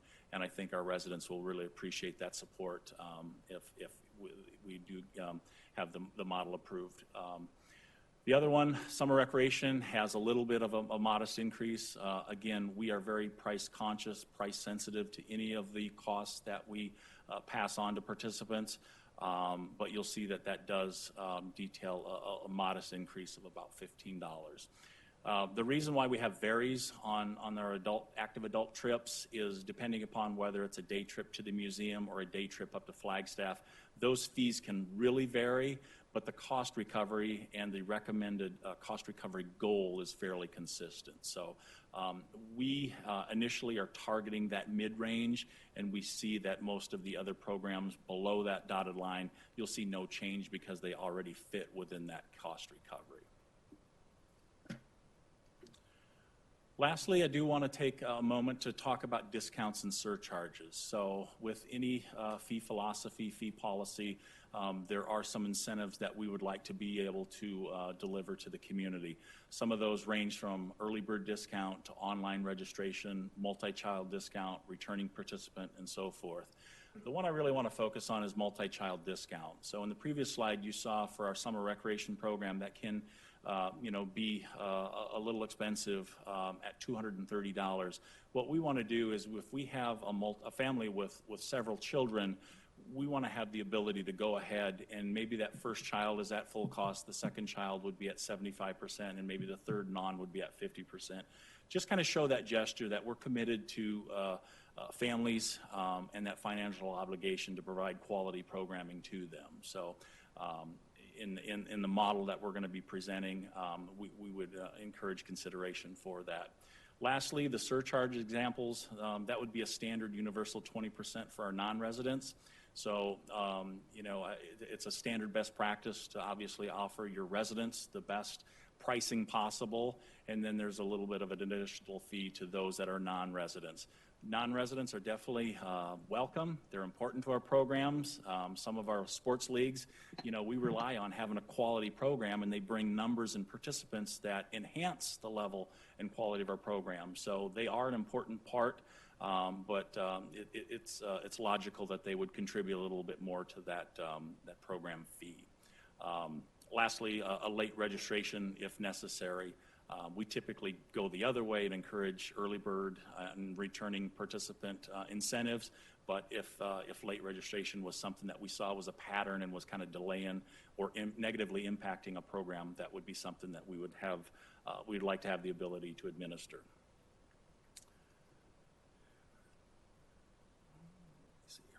Sorry about that. And with that, this slide really sums up the previous presentation. So these are the three main components.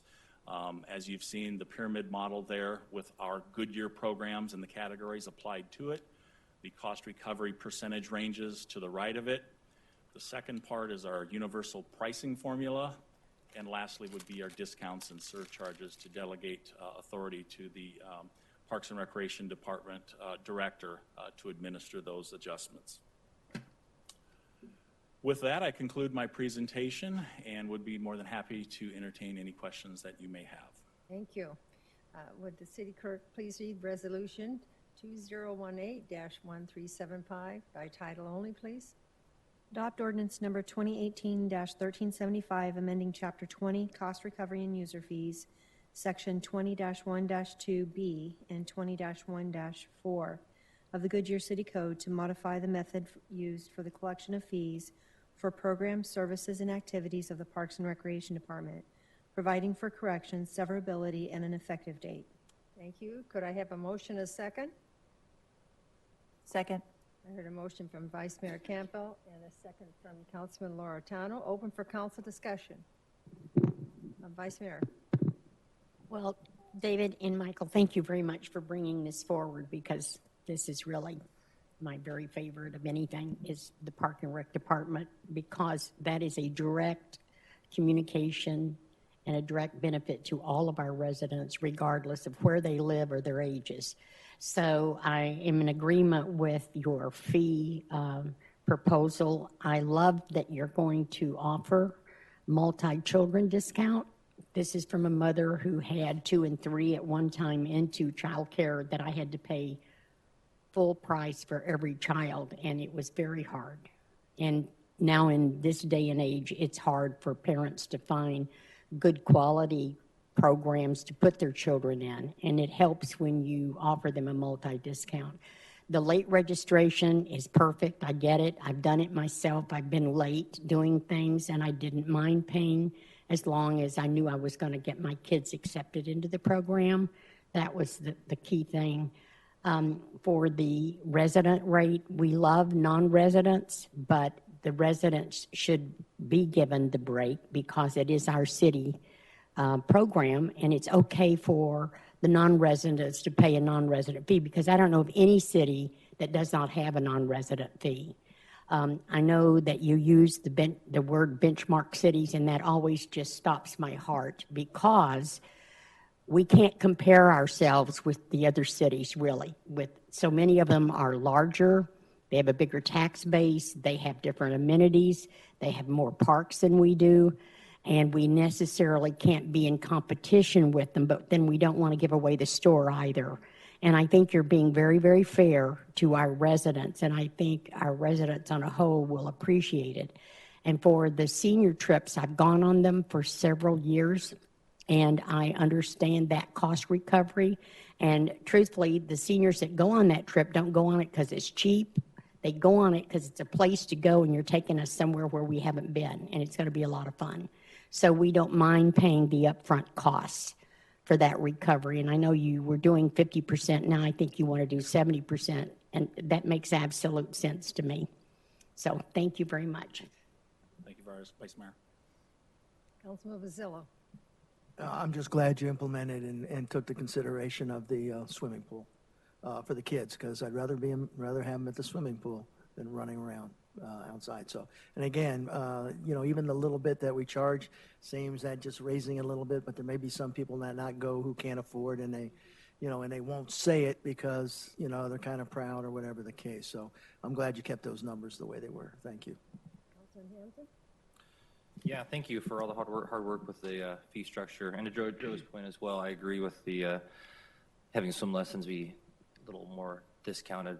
Having people have that essential skill, it'll help with our safety of our neighborhoods and our kids in our communities. And I know my family definitely uses these programs a lot. My kids just got signed up for the city of Goodyear, so we're excited about that as well. So, yeah, definitely good programs. And this is rec is one of the things that every resident sees. They see the quality, they participate in it. So it's definitely one of the touch points that the city's able to interact with every citizen. So definitely good programs. So thank you. Senator Loretano. Thank you again, both of you and everyone, for the hard work, because we too, I have kids and they've used your rec programs and enjoyed them immensely and everything. So I think it's a very fair fee structure. I think it's fair to our residents, fair to the city. Love the multi-child discount, because I think, again, I agree that is very important. And that's still a good value, because I've used a lot of the other programs, because you guys didn't have one when mine were that little, but it's a really good value for people. If I've shopped around other programs, that's a really good deal. So thank you. Councilman Osborne. Yeah, my kids are now too big too, but so good job. And I remember the work session, so this went along with it, and using ASU to help you with study. That was pretty cool. But I have a question now. So let's say I have 4 kids, but let's say they're of age that they want to be in this. So I'm looking at a program. Let's say I want all my kids in swim, and I go online and I go, ooh, I'm just in time for the early bird registration. What's that discount? Mayor, Councilmember Osborne, typically the discount it ranges from $5 to $10, kind of depending upon the program. So if Okay, so hear me out, because this is I'm looking at the multiple things, because I'm thinking about, okay, how am I going to capitalize this as a mom? Right. Right. So it's $60 to be on the swim team. Yeah. So I may have just been able to take $5 to $10 off. I paid with my credit card, and then what's that? 2% that the city eats? I'm going down the line to see what this really means at the end of the day. I'm getting an online discount. I'm getting early bird registration. We're taking money off for the credit card fee.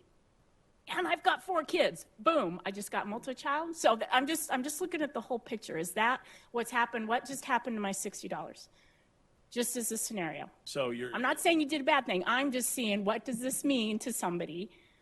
Mayor, Councilmember Osborne, so in the first child scenario, so that would be at the full price minus your online registration discount.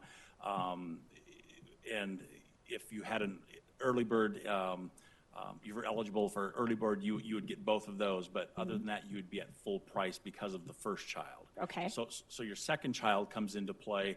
That's where we would go ahead and drop that $60 down. We would take 25% off of that, and then you would be eligible for your online or your early bird. Typically, we don't do the early bird for all of our programs. It's really more of our sports-based programs, so we can have an idea of how many teams, how many coaches, what kind of supplies we need. We really evaluate each and every program, so we don't apply all of those discounts to each and every program. We do a historical analysis. If we've had difficulty in fielding teams, fielding a quality program, then we may dangle that carrot to incentivize participation. But our summer recreation program, for example, that sells out within the first week. So in that situation, what we do is we offer a returning child discount, and then we would offer the multi-child discount, and we offer that to our residents for the first 3 days, and then we open it up to non-residents. So You see where I'm coming from, that it could be a scenario that all of a sudden didn't think about the whole picture, that everybody just got, $45 off. Absolutely. And in those high demand programs, we're probably going to limit some of those because we know what's coming. Okay. We know historically. So, I mean, our goal is definitely not to give away the store, give away the programs. But I think on the programs where there is a pretty significant financial burden, youth sports, $70, $80, summer recreation, $230, that's really where the multi-child discount is really going to come into play. Our swim lessons typically sell out, so there probably wouldn't be an early bird for that. So it's not on everything, and it's not on, okay. No, we do an analysis with program staff, and then we pitch that to our director. So there's a collective review and analysis and determination which programs we would offer that for. It's not just universally applied to each and every one of them. There's a little bit of a business practice review of that. And then we have every intention of doing an analysis a year from now and presenting how we performed. So what were our discounts? What were our surcharges? How did that play out with the model that we're considering this evening? Well, I love the model. I think that's good. I love the swim lesson issue, and I think this is a good product. I'm just, thinking about. Just being picky. I'm sorry. I guess that business mindset kicked in, and I'm thinking, ooh, I can get this. I can get this. Savvy mom here. Can I get this? Can I get this? Yeah. For swim lessons. Yeah, you're going to be baby. All good questions. Thank you. All good Thank questions. you. Well, I compliment you. I think where we've come since 2005 with our programs, how well organized this is, just compliments all the way. The structure is great. It is so fair, and it's so good for our citizens. So I think we're ready for a roll call vote. Councilmember Osborne? Aye. Councilmember Pizzillo? Aye. Councilmember Loretano? Aye. Councilmember Hampton? Aye. Vice Mayor Campbell? Mayor Lord? Aye. Motion carries 6-0. Will the city clerk please read ordinance number let me do it the easy way, 2018-1829 by title only, please? Adopt resolution number 2018-1829, adopting a fee and cost recovery model for the collection of fees for Parks and Recreation Department services, programs, and activities, amending municipal user fee schedule, authorizing temporary fees, and providing for an effective date. Thank you. Could I have a motion, a second, please? So moved. Second. Heard a motion by Councilman Osborne and a second by Councilman Loretano. Open for council discussion. No discussion. Roll call vote. Councilmember Pizzillo? Aye. Councilmember Loretano? Aye. Councilmember Hampton? Aye. Vice Mayor Campbell? Aye. Councilmember Osborne? Aye. Mayor Lord? Aye. Motion carries. Thank you so much, David. Great, thank you. All right, the next item on business is to consider approving the expenditure of the capital charges associated with the city's allocation of 10,742 acre-feet of Colorado River water in the amount not to exceed $575,000 for the fiscal year 2018. Gretchen Irwin. Hello, Gretchen. Hello. Once more today. Water Resource Advisor to present. Thank you, Mayor Lord and council members. This is a recommendation to approve the expenditure of funds for capital charges associated with the city's allocation of Central Arizona Project water in the amount not to exceed $575,000 in 2018.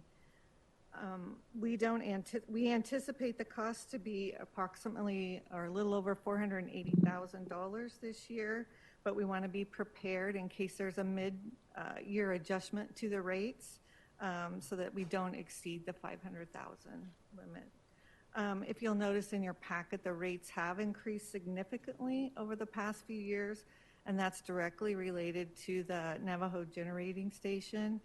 The rates are no longer being subsidized by any excess energy sales. So these new increased rates will require us in the future to seek your approval each year for the rates. So I'll be happy to answer any questions. Thank you. Can I have a motion, a second, to approve the expenditure of the capital charges associated with the city's allocation of 10,742 acre-feet of Colorado River water and the amount not to exceed $575,000 for the fiscal year 2018? Do I hear a motion? So moved. I heard a motion by Councilman Loretano and a second by Vice Mayor Campo. Open for council discussion. Councilman Pizzillo? Just a general question. What was budgeted? $575,000 was budgeted. That's what I kind of figured. Thank you. You're welcome. The other? All right, let's vote on it. All in favor say aye. Aye. Aye. Opposed? Say no. The ayes have it. Thank you very much. Thank you. No, I refuse. We're down to 7.10. The next item on business to consider creating capital improvement program project for the street light inventory, authorizing the budget transfer of $100,000 from the FY18 CIP project savings into the street light inventory project. We have steady Luke Albert, right? Our famous, love your responses to the citizens. We really greatly appreciate it. So you're on. Good evening, Mayor, members of the council. Tonight, Ron Sebright now will be presenting the city streetlight inventory project. And then we also have Daniel Hunter from Amoresco here, who assisted with some of the energy calculations shown tonight, and also is working on similar projects in Glendale, Avondale, and Phoenix. We had initially planned to present this project, the inventory and the implementation together as part of the FY 18-19 budget supplemental process. But then in September, we were informed by APS that they were discontinuing their rebate program as of November 1st, 2018. So then we identified a schedule that would allow us to do the inventory this year. And if council decides to move forward with the implementation next fiscal year, we'd be able to meet that APS deadline. And the APS rebate is about $200,000, so we felt that it was worthy to bring this before you tonight. But it's also important to note that initiating the inventory project does not commit us to doing the implementation next year or any year, but the inventory would be important information whenever the implementation got completed. Shown here is an agenda for tonight's presentation. Ron Sebright here will talk about some background information, the city's existing streetlight system. We'll also compare high-pressure sodium streetlights to LED streetlights, and then talk about the Phase 1 inventory and design portion and the Phase 2 implementation. And then I'll finish the presentation with a summary of cost and savings and also staff's recommendations. So with that, I'll turn over to Ron. Thanks, Dave. Welcome, Ron. Thank you.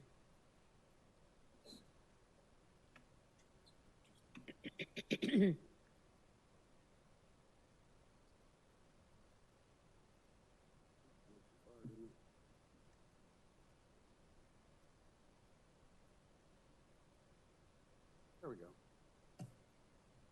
Okay, just a little background on our what we've been doing in the streetlight area.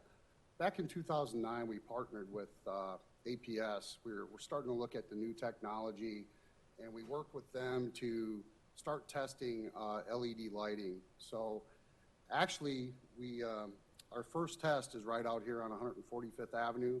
As you come out of the building, maybe later tonight, you can take a look.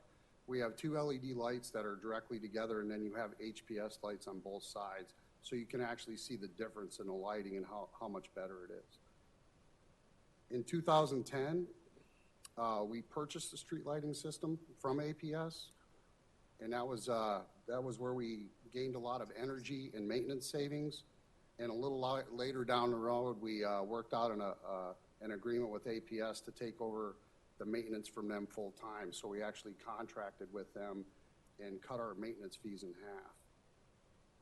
In 2015, we started developing a program to replace our system at our traffic signals to where you have those large illuminated street name signs. Those were lighted by fluorescent lights, and then we had the HPS lights on top. So we worked with GE to develop a fixture that we could use at those intersections and also light those illuminated street name signs to where they light up the intersections a lot better. All of our new intersections come with LED lighting. Goodyear Boulevard and Estrella is a good example. When you go through there, you can see the difference between the lighting there and at Estrella and Yuma. With that, we also started retrofitting a lot of our older intersections with LED lighting, and we're doing about 10 a year. 10? Yes, ma'am. In 2017, we revised the engineering design guidelines and details. So all new streetlights that are installed in the city are the new LED technology. With that, we started to meet with Amoresco and to utilize the City of Phoenix cooperative contract and discuss the city's current street lighting system. Amoresco performed a lot of the calculations and determined a payback time frame for the full conversion to LED streetlights from our existing HPS system.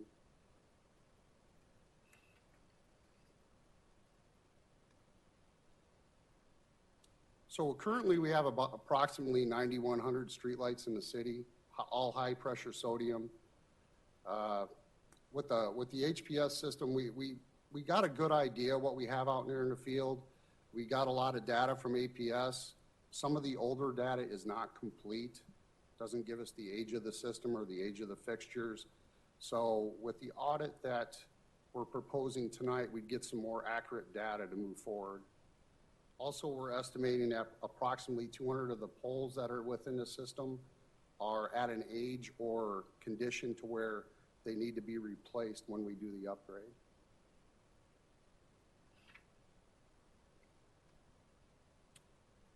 HPS lighting, high pressure sodium's been around since the 70s. With our current system, you don't have a lot of flexibility. So for residential lights, you get a 100-watt HPS light. For on a collector street, you get 150 watt, and on the arterials, you go from a 250 and a 400 watt. LED street lighting, current technology, you have high color rendering. You can see the difference in a picture, how yellow the HPS are and how white the lighting is with the LED. You also have a lot of flexibility in the wattage. LED street lighting, since the ones that we put up there in 2009, and those are 8 years old, has improved immensely. There's a lot of flexibility with wattage, your lighting levels, so you can adjust those accordingly for whatever area that you're trying to illuminate. And also the manufacturing has improved very well. So our cost when we first kind of started in LED street lighting was close to $800 to $1,000 a fixture. These fixtures have dropped below $400, so they've dropped over half.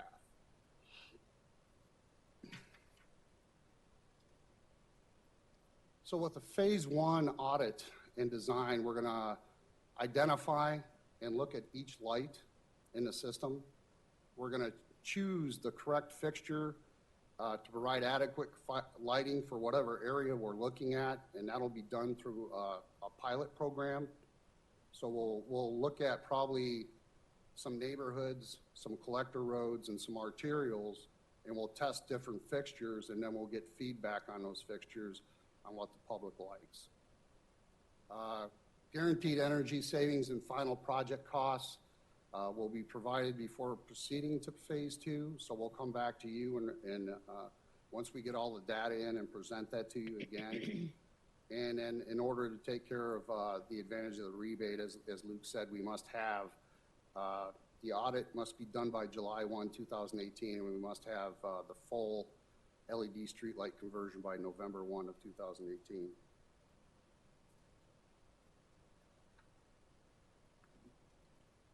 With phase 2, that's part of a budget supplemental request that we put together.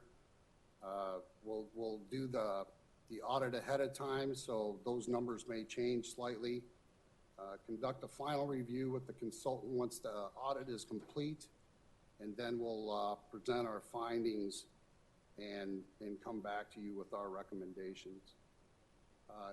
Installation of the fixtures and replacements will come with a 10-year warranty, which is really big. And as I said, with the fixtures that we have out there now, we haven't provided any maintenance to them since we put them in.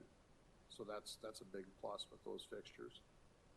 And then we'll submit all the documents to APS for the rebate portion. I believe I'll turn it over to Luke.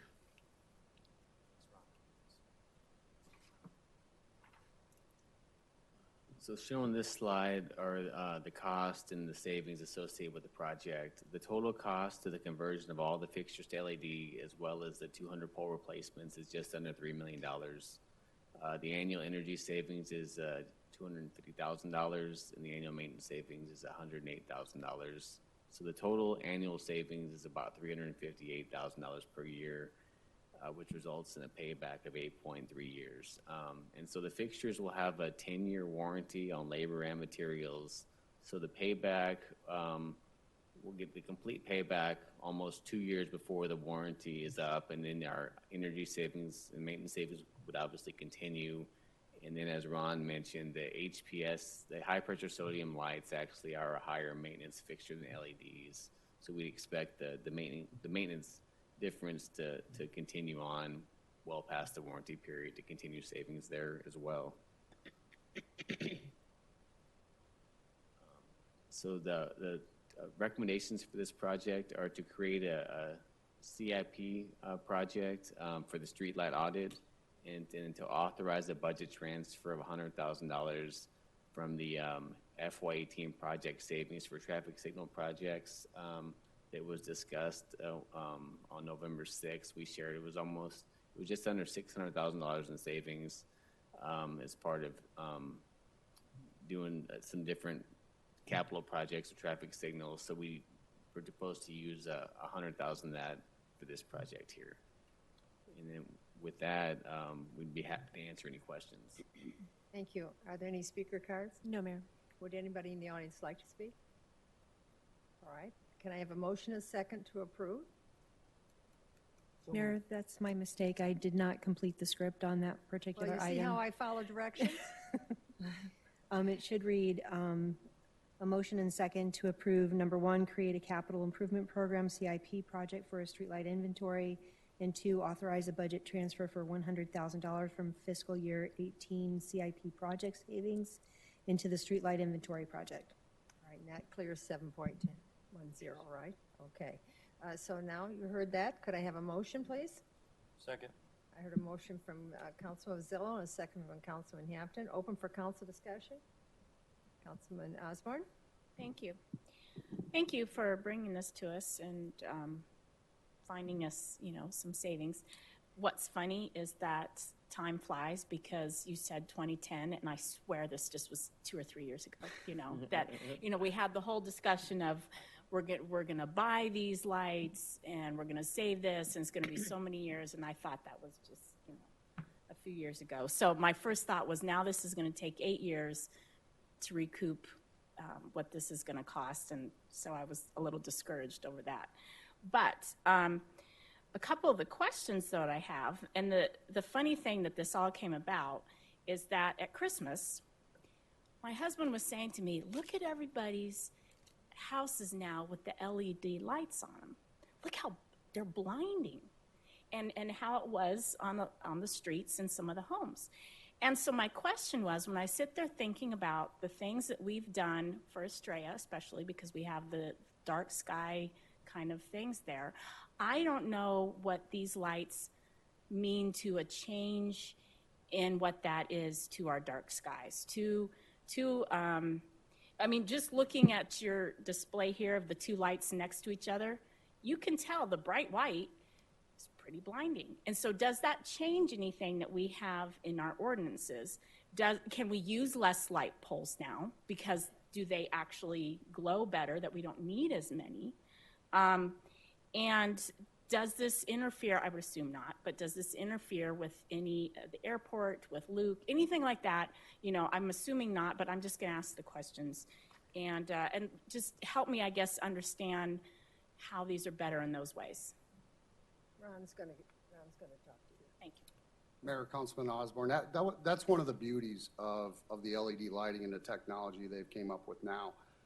With the HPS lighting, you get a lot of that backwash, that light coming out. LEDs are more directed, and no matter how bright you go, you don't see that wash. It doesn't come back up from the ground and do that glow into the sky like you see with those HPS lights. You can go with a lower wattage. I mean, when we started with our program of replacing LED lights, they were 197 watts to replace a 250 watt fixture. Now these have came down to all the way to 132 watts and are actually more efficient. Residential lights, we'd be going from 100 watts to 41. So with the pilot program, and just like you said, when we do our study, dark sky is important to us too. So that would be one of the areas that we would do our test project in. And we always want to get the feedback from the residents as well.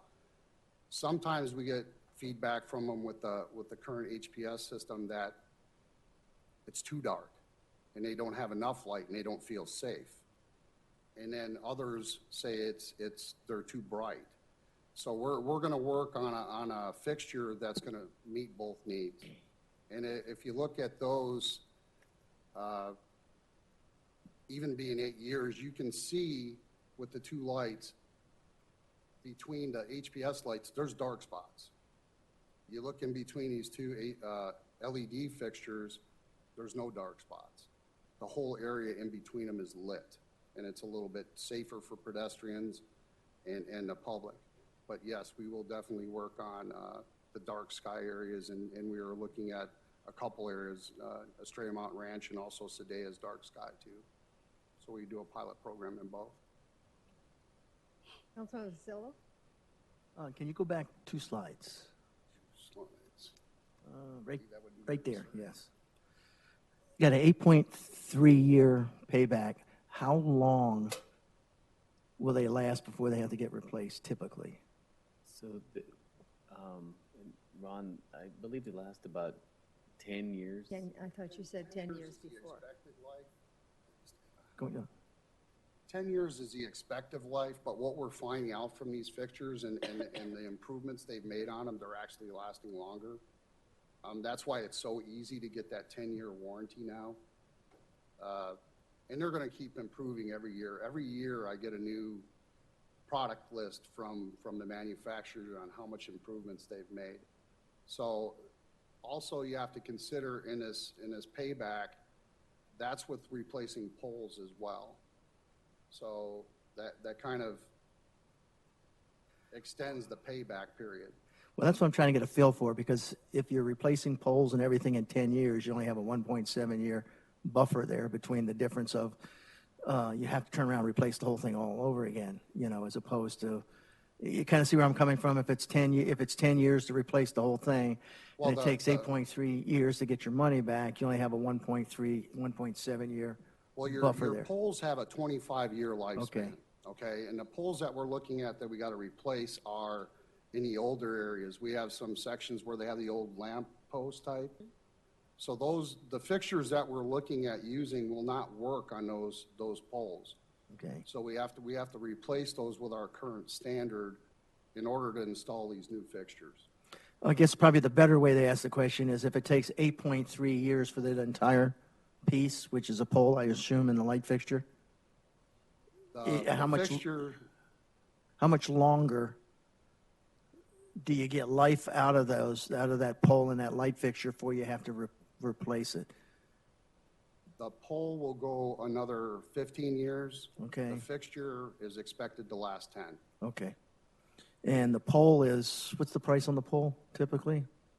They're right around, for residentials and collectors, right between 25 and 3,000. And then the larger ones that go on the arterial with the dual mast arms are pretty close to 4. So the $2.9 million includes the entire kit, pole, light fixture, et cetera. The 2.9 we're talking about here? Yes, sir. Okay. All right. I'm just trying to get a feel for, because to me, dealing in present value, payback, 8.3 seems like a long time for a payback, but maybe not for this type. So I'm just trying to get my hands wrapped around the 8.3 years. The audit is what you're going to try to do is figure out from the audit is what is it that has to be replaced, what areas are bad, is I assume the ultimate goal of the audit? Yes, sir. Okay. Thanks, Ron. Vice Mayor? Okay, I just have some real quick questions. How long is the audit going to take, and when are you going to start it? Somebody. If the audit is approved tonight, we're going to actually start immediately. We already have everything in place to where we can get the PO and the contracts approved. Okay. And we'll start meeting probably as early as next week. Okay, before I knew you were coming to this council meeting with your street inventory light, I had written a note to the city manager saying Glendale is getting $495,000 back from APS going to LED. Are we going to do something? So LED is the way to go because the energy costs are so high with the sodium lights, and they are not very bright. And I'm very excited you're even going to start this. I know you're going to pick subdivisions to take a look at, and I don't know that this subdivision will warrant your interest, but I would like to say that North Subdivision has very few street lights, and they are very far apart, and it's dark. They don't feel safe, and if they could be included as one of your test places, that would be wonderful, because perhaps using LED lights, if we got it in that neighborhood, we wouldn't have to add more light poles. You use what's there, you know, because they're asking for more light out in that subdivision. Yes, ma'am. We can do Okay, that. so thank you. This is exciting. Councilman Hampton? Yeah, is the lumens the same on the two different light styles? The lumens on the LED lights are going to be a lot brighter. You're looking at probably around 10,000 lumens out of those and then you're getting, also you can adjust the Kelvin level. So we're looking at 4,000 Kelvin level, which is a white light. Even if you go brighter, 5,000, 6,000, you still won't get the washout like you do with the HPS lights, and they're still more efficient. And then I read somewhere before that they had some technology where police departments could come up to a neighborhood, and they could adjust the lights if they needed to at a certain level. I don't know if we have that, if we're even looking towards doing something like that, where the police could either brighten it up or turn it down. Not where they could with control this, like not a whole, with this project, a dimmer but, switch for the whole, essentially for a certain light. So yeah. Maybe on a Glendale's tennis actually court. got that system in place now, and when they retrofitted, that works for them. They have the remote controls. They already have that now? Okay. They had it prior to the replacement. Okay. And yeah, I do like the payback and energy savings, and I know there are other cities around us are doing the like thing. Avondale just Avondale came, just- Avondale yeah. now, it was Just in had the an article. paper, they're all Yeah. LED lights now. So Yeah. they completed theirs. Yeah, I think it's smart. I mean, energy savings and the maintenance costs and, yeah, the payback. So I think it's good. Thank you. Thank you. Councilmember Loretano? No, I just want to be clear, because the public's going to hear this, they're going to hear, because like what Councilmember Osborne said, that, you know, we did something in 2010 with our poles. Every pole in the city isn't going to have to be replaced, correct? We don't have to go, it's not a whole do-over everything. And this may sound like a silly question, but I know I'm going to be asked it, because when people think of lights and the LED, when they go to their home, all they have to do is change the light bulb. That's all they have to do. This sounds like you have to change the fixture that it's attached to because of the street light, correct? Correct. Yeah. I'm just saying that for the public, because I know they're going to say, well, why are we spending all this money? And just to be clear that we're not changing them all out 2010 again. It does take a difference in the glare, right? You know, I think we don't get rain that often, but when you're driving a street at night when it's raining, it's hard to see. So I'm assuming because of the way the light is so direct that you won't have, you're looking at me like you've never noticed the streets had that when it was raining. Is that what you're looking at me for, like that? No, there is glare with the yellow lights. Yeah. And the LEDs will be more efficient. Okay, all right, good. All right, I think everybody's asked their question. Okay, so we have motion and a second, and now we're going to vote on it. All in favor say aye. Aye. Aye. Aye. Opposed? The ayes have it. Thank you so much. Thank you. You just never knew you were going to know that much about a light bulb, did you? Okay. 7.11, the last item on business is to consider adopting resolution number 2018-1854. Linda Beals is before us, our real estate coordinator. Linda?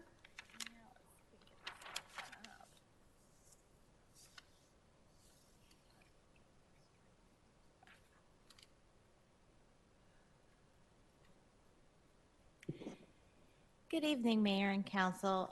This evening I'm here to present Resolution 2018-1854 for the purchase of property required for the surface water treatment facility.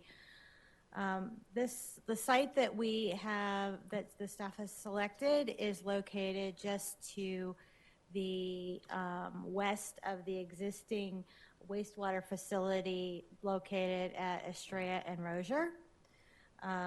The reason that this site was selected was for a number of reasons, including the fact that it's adjacent to our existing facility and that we have the existing facility infrastructure, and it also has the benefit of being in an area with uses that are compatible, primarily our facility, the irrigation channel to the south, and ultimately the ADOT freeway, the SR30, which will wrap around it through this area. It'll come through here. There's some drainage features that'll be down in this area. We did work with ADOT to make certain that our facility would not be in conflict with the SR30 alignment, which was very important to us. This site, as you may be aware, will be utilized for the treatment of Central Arizona Project water, which will be transported through ditches, pipelines, and so forth, which are currently, we're looking into the design of that part of the process. But a key part of the process is going to be having this facility to treat that water. We have worked with the property owner located adjacent there. The site is approximately 28.5 acres. In negotiations with the owner, the purchase price is $3,104,505, and that figure is based on $2.50 a square foot. Those numbers, we did requisition an appraisal, and that appraisal did support this value. Essentially, we have that purchase agreement. We provided you a copy of that. The terms are pretty typical for most purchases. And at this point, the staff recommends the adoption of Resolution 2018-1854, providing for the purchase of the property for the surface water treatment plant. I'm here to answer any questions if you have any tonight. Thank you, Linda. Are there any speaker cards? No, Mayor. Would anybody in the audience like to speak? Well, then let the city clerk please read resolution number 2018-1854 by title only, please. Adopt resolution number 2018-1854, approving the purchase of property for a surface water treatment facility west of the existing reclaimed water facility located at 4980 South 157th Avenue, authorizing and directing the execution of the real estate purchase agreement, authorizing and directing the interim city manager or his designee to take actions and execute documents, and providing for an effective date. Thank you. Could I have a motion and a second? Heard a motion from Councilman Loretano and a second from, Councilman Osborne, and a second from Councilman Hampton. Open for council discussion? Yes, Councilman Osborne. Thank you for letting us know about the Thank you for letting us know about the appraisal. I was going to ask you about that. But just one thing, unless I read it wrong, I noticed that on the letter of intent and the purchase agreement, the earnest money, one said $10,000 and the other one said $25,000. I didn't know. It will be 25,000 per It's the the purchase agreement. 25,000. Okay, thank you. Any other questions? All right, let's vote on this. Roll call vote, please. Councilmember Loretano? Aye. Councilmember Hampton? Aye. Vice Mayor Campbell? Aye. Councilmember Osborne? Aye. Councilmember Pizzillo? Aye. Mayor Lord? Aye. Motion carries 6-0. Great, we're down to the information items. Not quite 10 o'clock yet. Does the council have any accommodations or comments or anything to report? Could I just do one thing? Well, you can do more than one. We're still in No, meeting. I so only want to do one because it's too late, but I just wanted to share that I attended the governor's press conference today on the opioid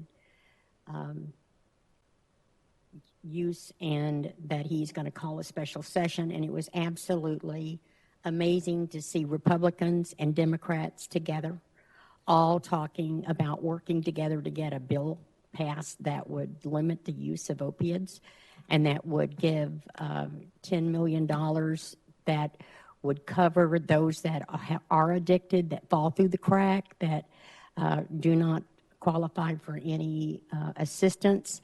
So that was very encouraging, and that's all we did. But there must have been 250 people there. Every law enforcement person with a star was there, many stars. And just Skip Hall and I were the only West Valley folks there. Everybody else was from all over. So it was very interesting, and I was very honored that the governor's office invited me to attend. That's very privileged. Thank you for attending that. It's very important. Councilman Zilla? I've got something on the manager. Should I wait or? Oh, can we go, Okay. let's do it in order like I've just asked for. Anything anybody wants to report this week? All right, I'm going to report something. P.J. Miller's retirement. Did everybody think about that and hug her and all of that in the hours?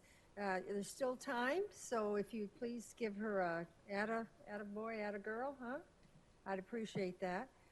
Just quickly, I attended Mayor's Roundtable with a number of businesses in the Rio Salado Parkway in Tempe, which was really important. They're going to be helping us, hopefully, with the oncoming bills at our state level when we're going to need them. And so the other thing, let's be sure we talk about that quickly, the Indian facility we all visited and the rebuilding and remodeling of it. You're looking like you didn't visit it. The Indians, the Cleveland Indians, the Woof Woof Indians, okay, just to mention. It really looks great. It's been a great partnership with that. And then I attended the 56th Fighter Annual Awards, which is always heartwarming to see those military accept those advances. So anyway, anything of the city manager? Yes, Mayor, I have one information item and one possible follow-up item I'd like clarity on. So the information item is the 7th Annual Arizona Balloon Classic will be held at the Goodyear Ballpark this weekend. The event begins Friday, runs through Sunday. We're expecting up to 20,000 spectators with 30 hot air balloons participating. Active military and children under 12 are free, and that anybody that wants more information on the event, they could check out our website. We're really growing up, aren't we, as a city? Yes. And then the possible follow-up item, second time tonight, we brought up the emergency access gate requirements, and that is not currently in our standard. And so my question is there a desire, council, for staff to come back in a work session to have a conversation about that? You know, it is modernization. I know there's a cost to it, but yeah, I would like to talk about it. Yes, so put that a yes. We'll do that. Thank you. That's all I have. Yeah. Yes, Councilor Pizzillo? The issue we had with, I guess, the water, excess water flowing in the board wash from, I guess, we were we were hiring somebody to try to track it down and figure out where the problem is. Has that been identified yet? You know which one we're talking about? Yeah. Yes, Bullard Yeah, Wash okay. tailwater issue Yeah. that's going down the Camelback to Indian School and then from Indian School to Right through Pebble Creek. Right. Yes. So we do have a consultant who's working for us and working with the 2 irrigation districts up north to try and track down those flows. So that's still a work in progress, but the flows have subsided substantially at this point. So the water flows faster than the think tank does. So, Okay.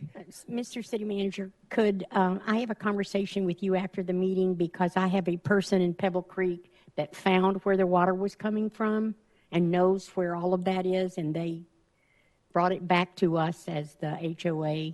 We didn't do anything about it because the city was to look into it, but we may be able to save you some money. That'd be great. Thank you. All right. I'm sorry. Yes. Councilman Osborne. One follow-up, the welcome sign, Goodyear welcome sign on Litchfield Road, just south of the 10, needs maintenance. It's missing a letter, or it's missing a section of a letter. Goodyear. Yeah. And I'm not sure if this is for future agenda or just need to talk about the CIP when it comes forward. Thank you, Wynette, for the information regarding the Estrella Bridge, but I think that's going to be an item that we need to be thinking about for the future because of the widening that's going to need to happen with it, whether this is something that's impact fee related or it's a public-private partnership type of thing. I mean, people use that bridge to go to PIR, or whatever the new name is. And you did get comments from the Australia group. And the growth that's happening. So that's why I bring it to your attention, but I don't know which way we need to go about it. So I'll just leave it at that. Okay, thank you. And just a reminder, we do have the budget retreat scheduled for February 5th. That would certainly be an item that you could throw out at that point. All right. Do you have anything to report to us that you have to report tonight? That was all I other had. than the Thank you. Balloon Fest? Okay. So does council have any inquiries of staff before we leave? And do you have any future items on the agenda that you'd like the mayor to put on? None? Oh, that's wonderful. The next meeting is a work session on January 29th at 5 p.m. This meeting is adjourned.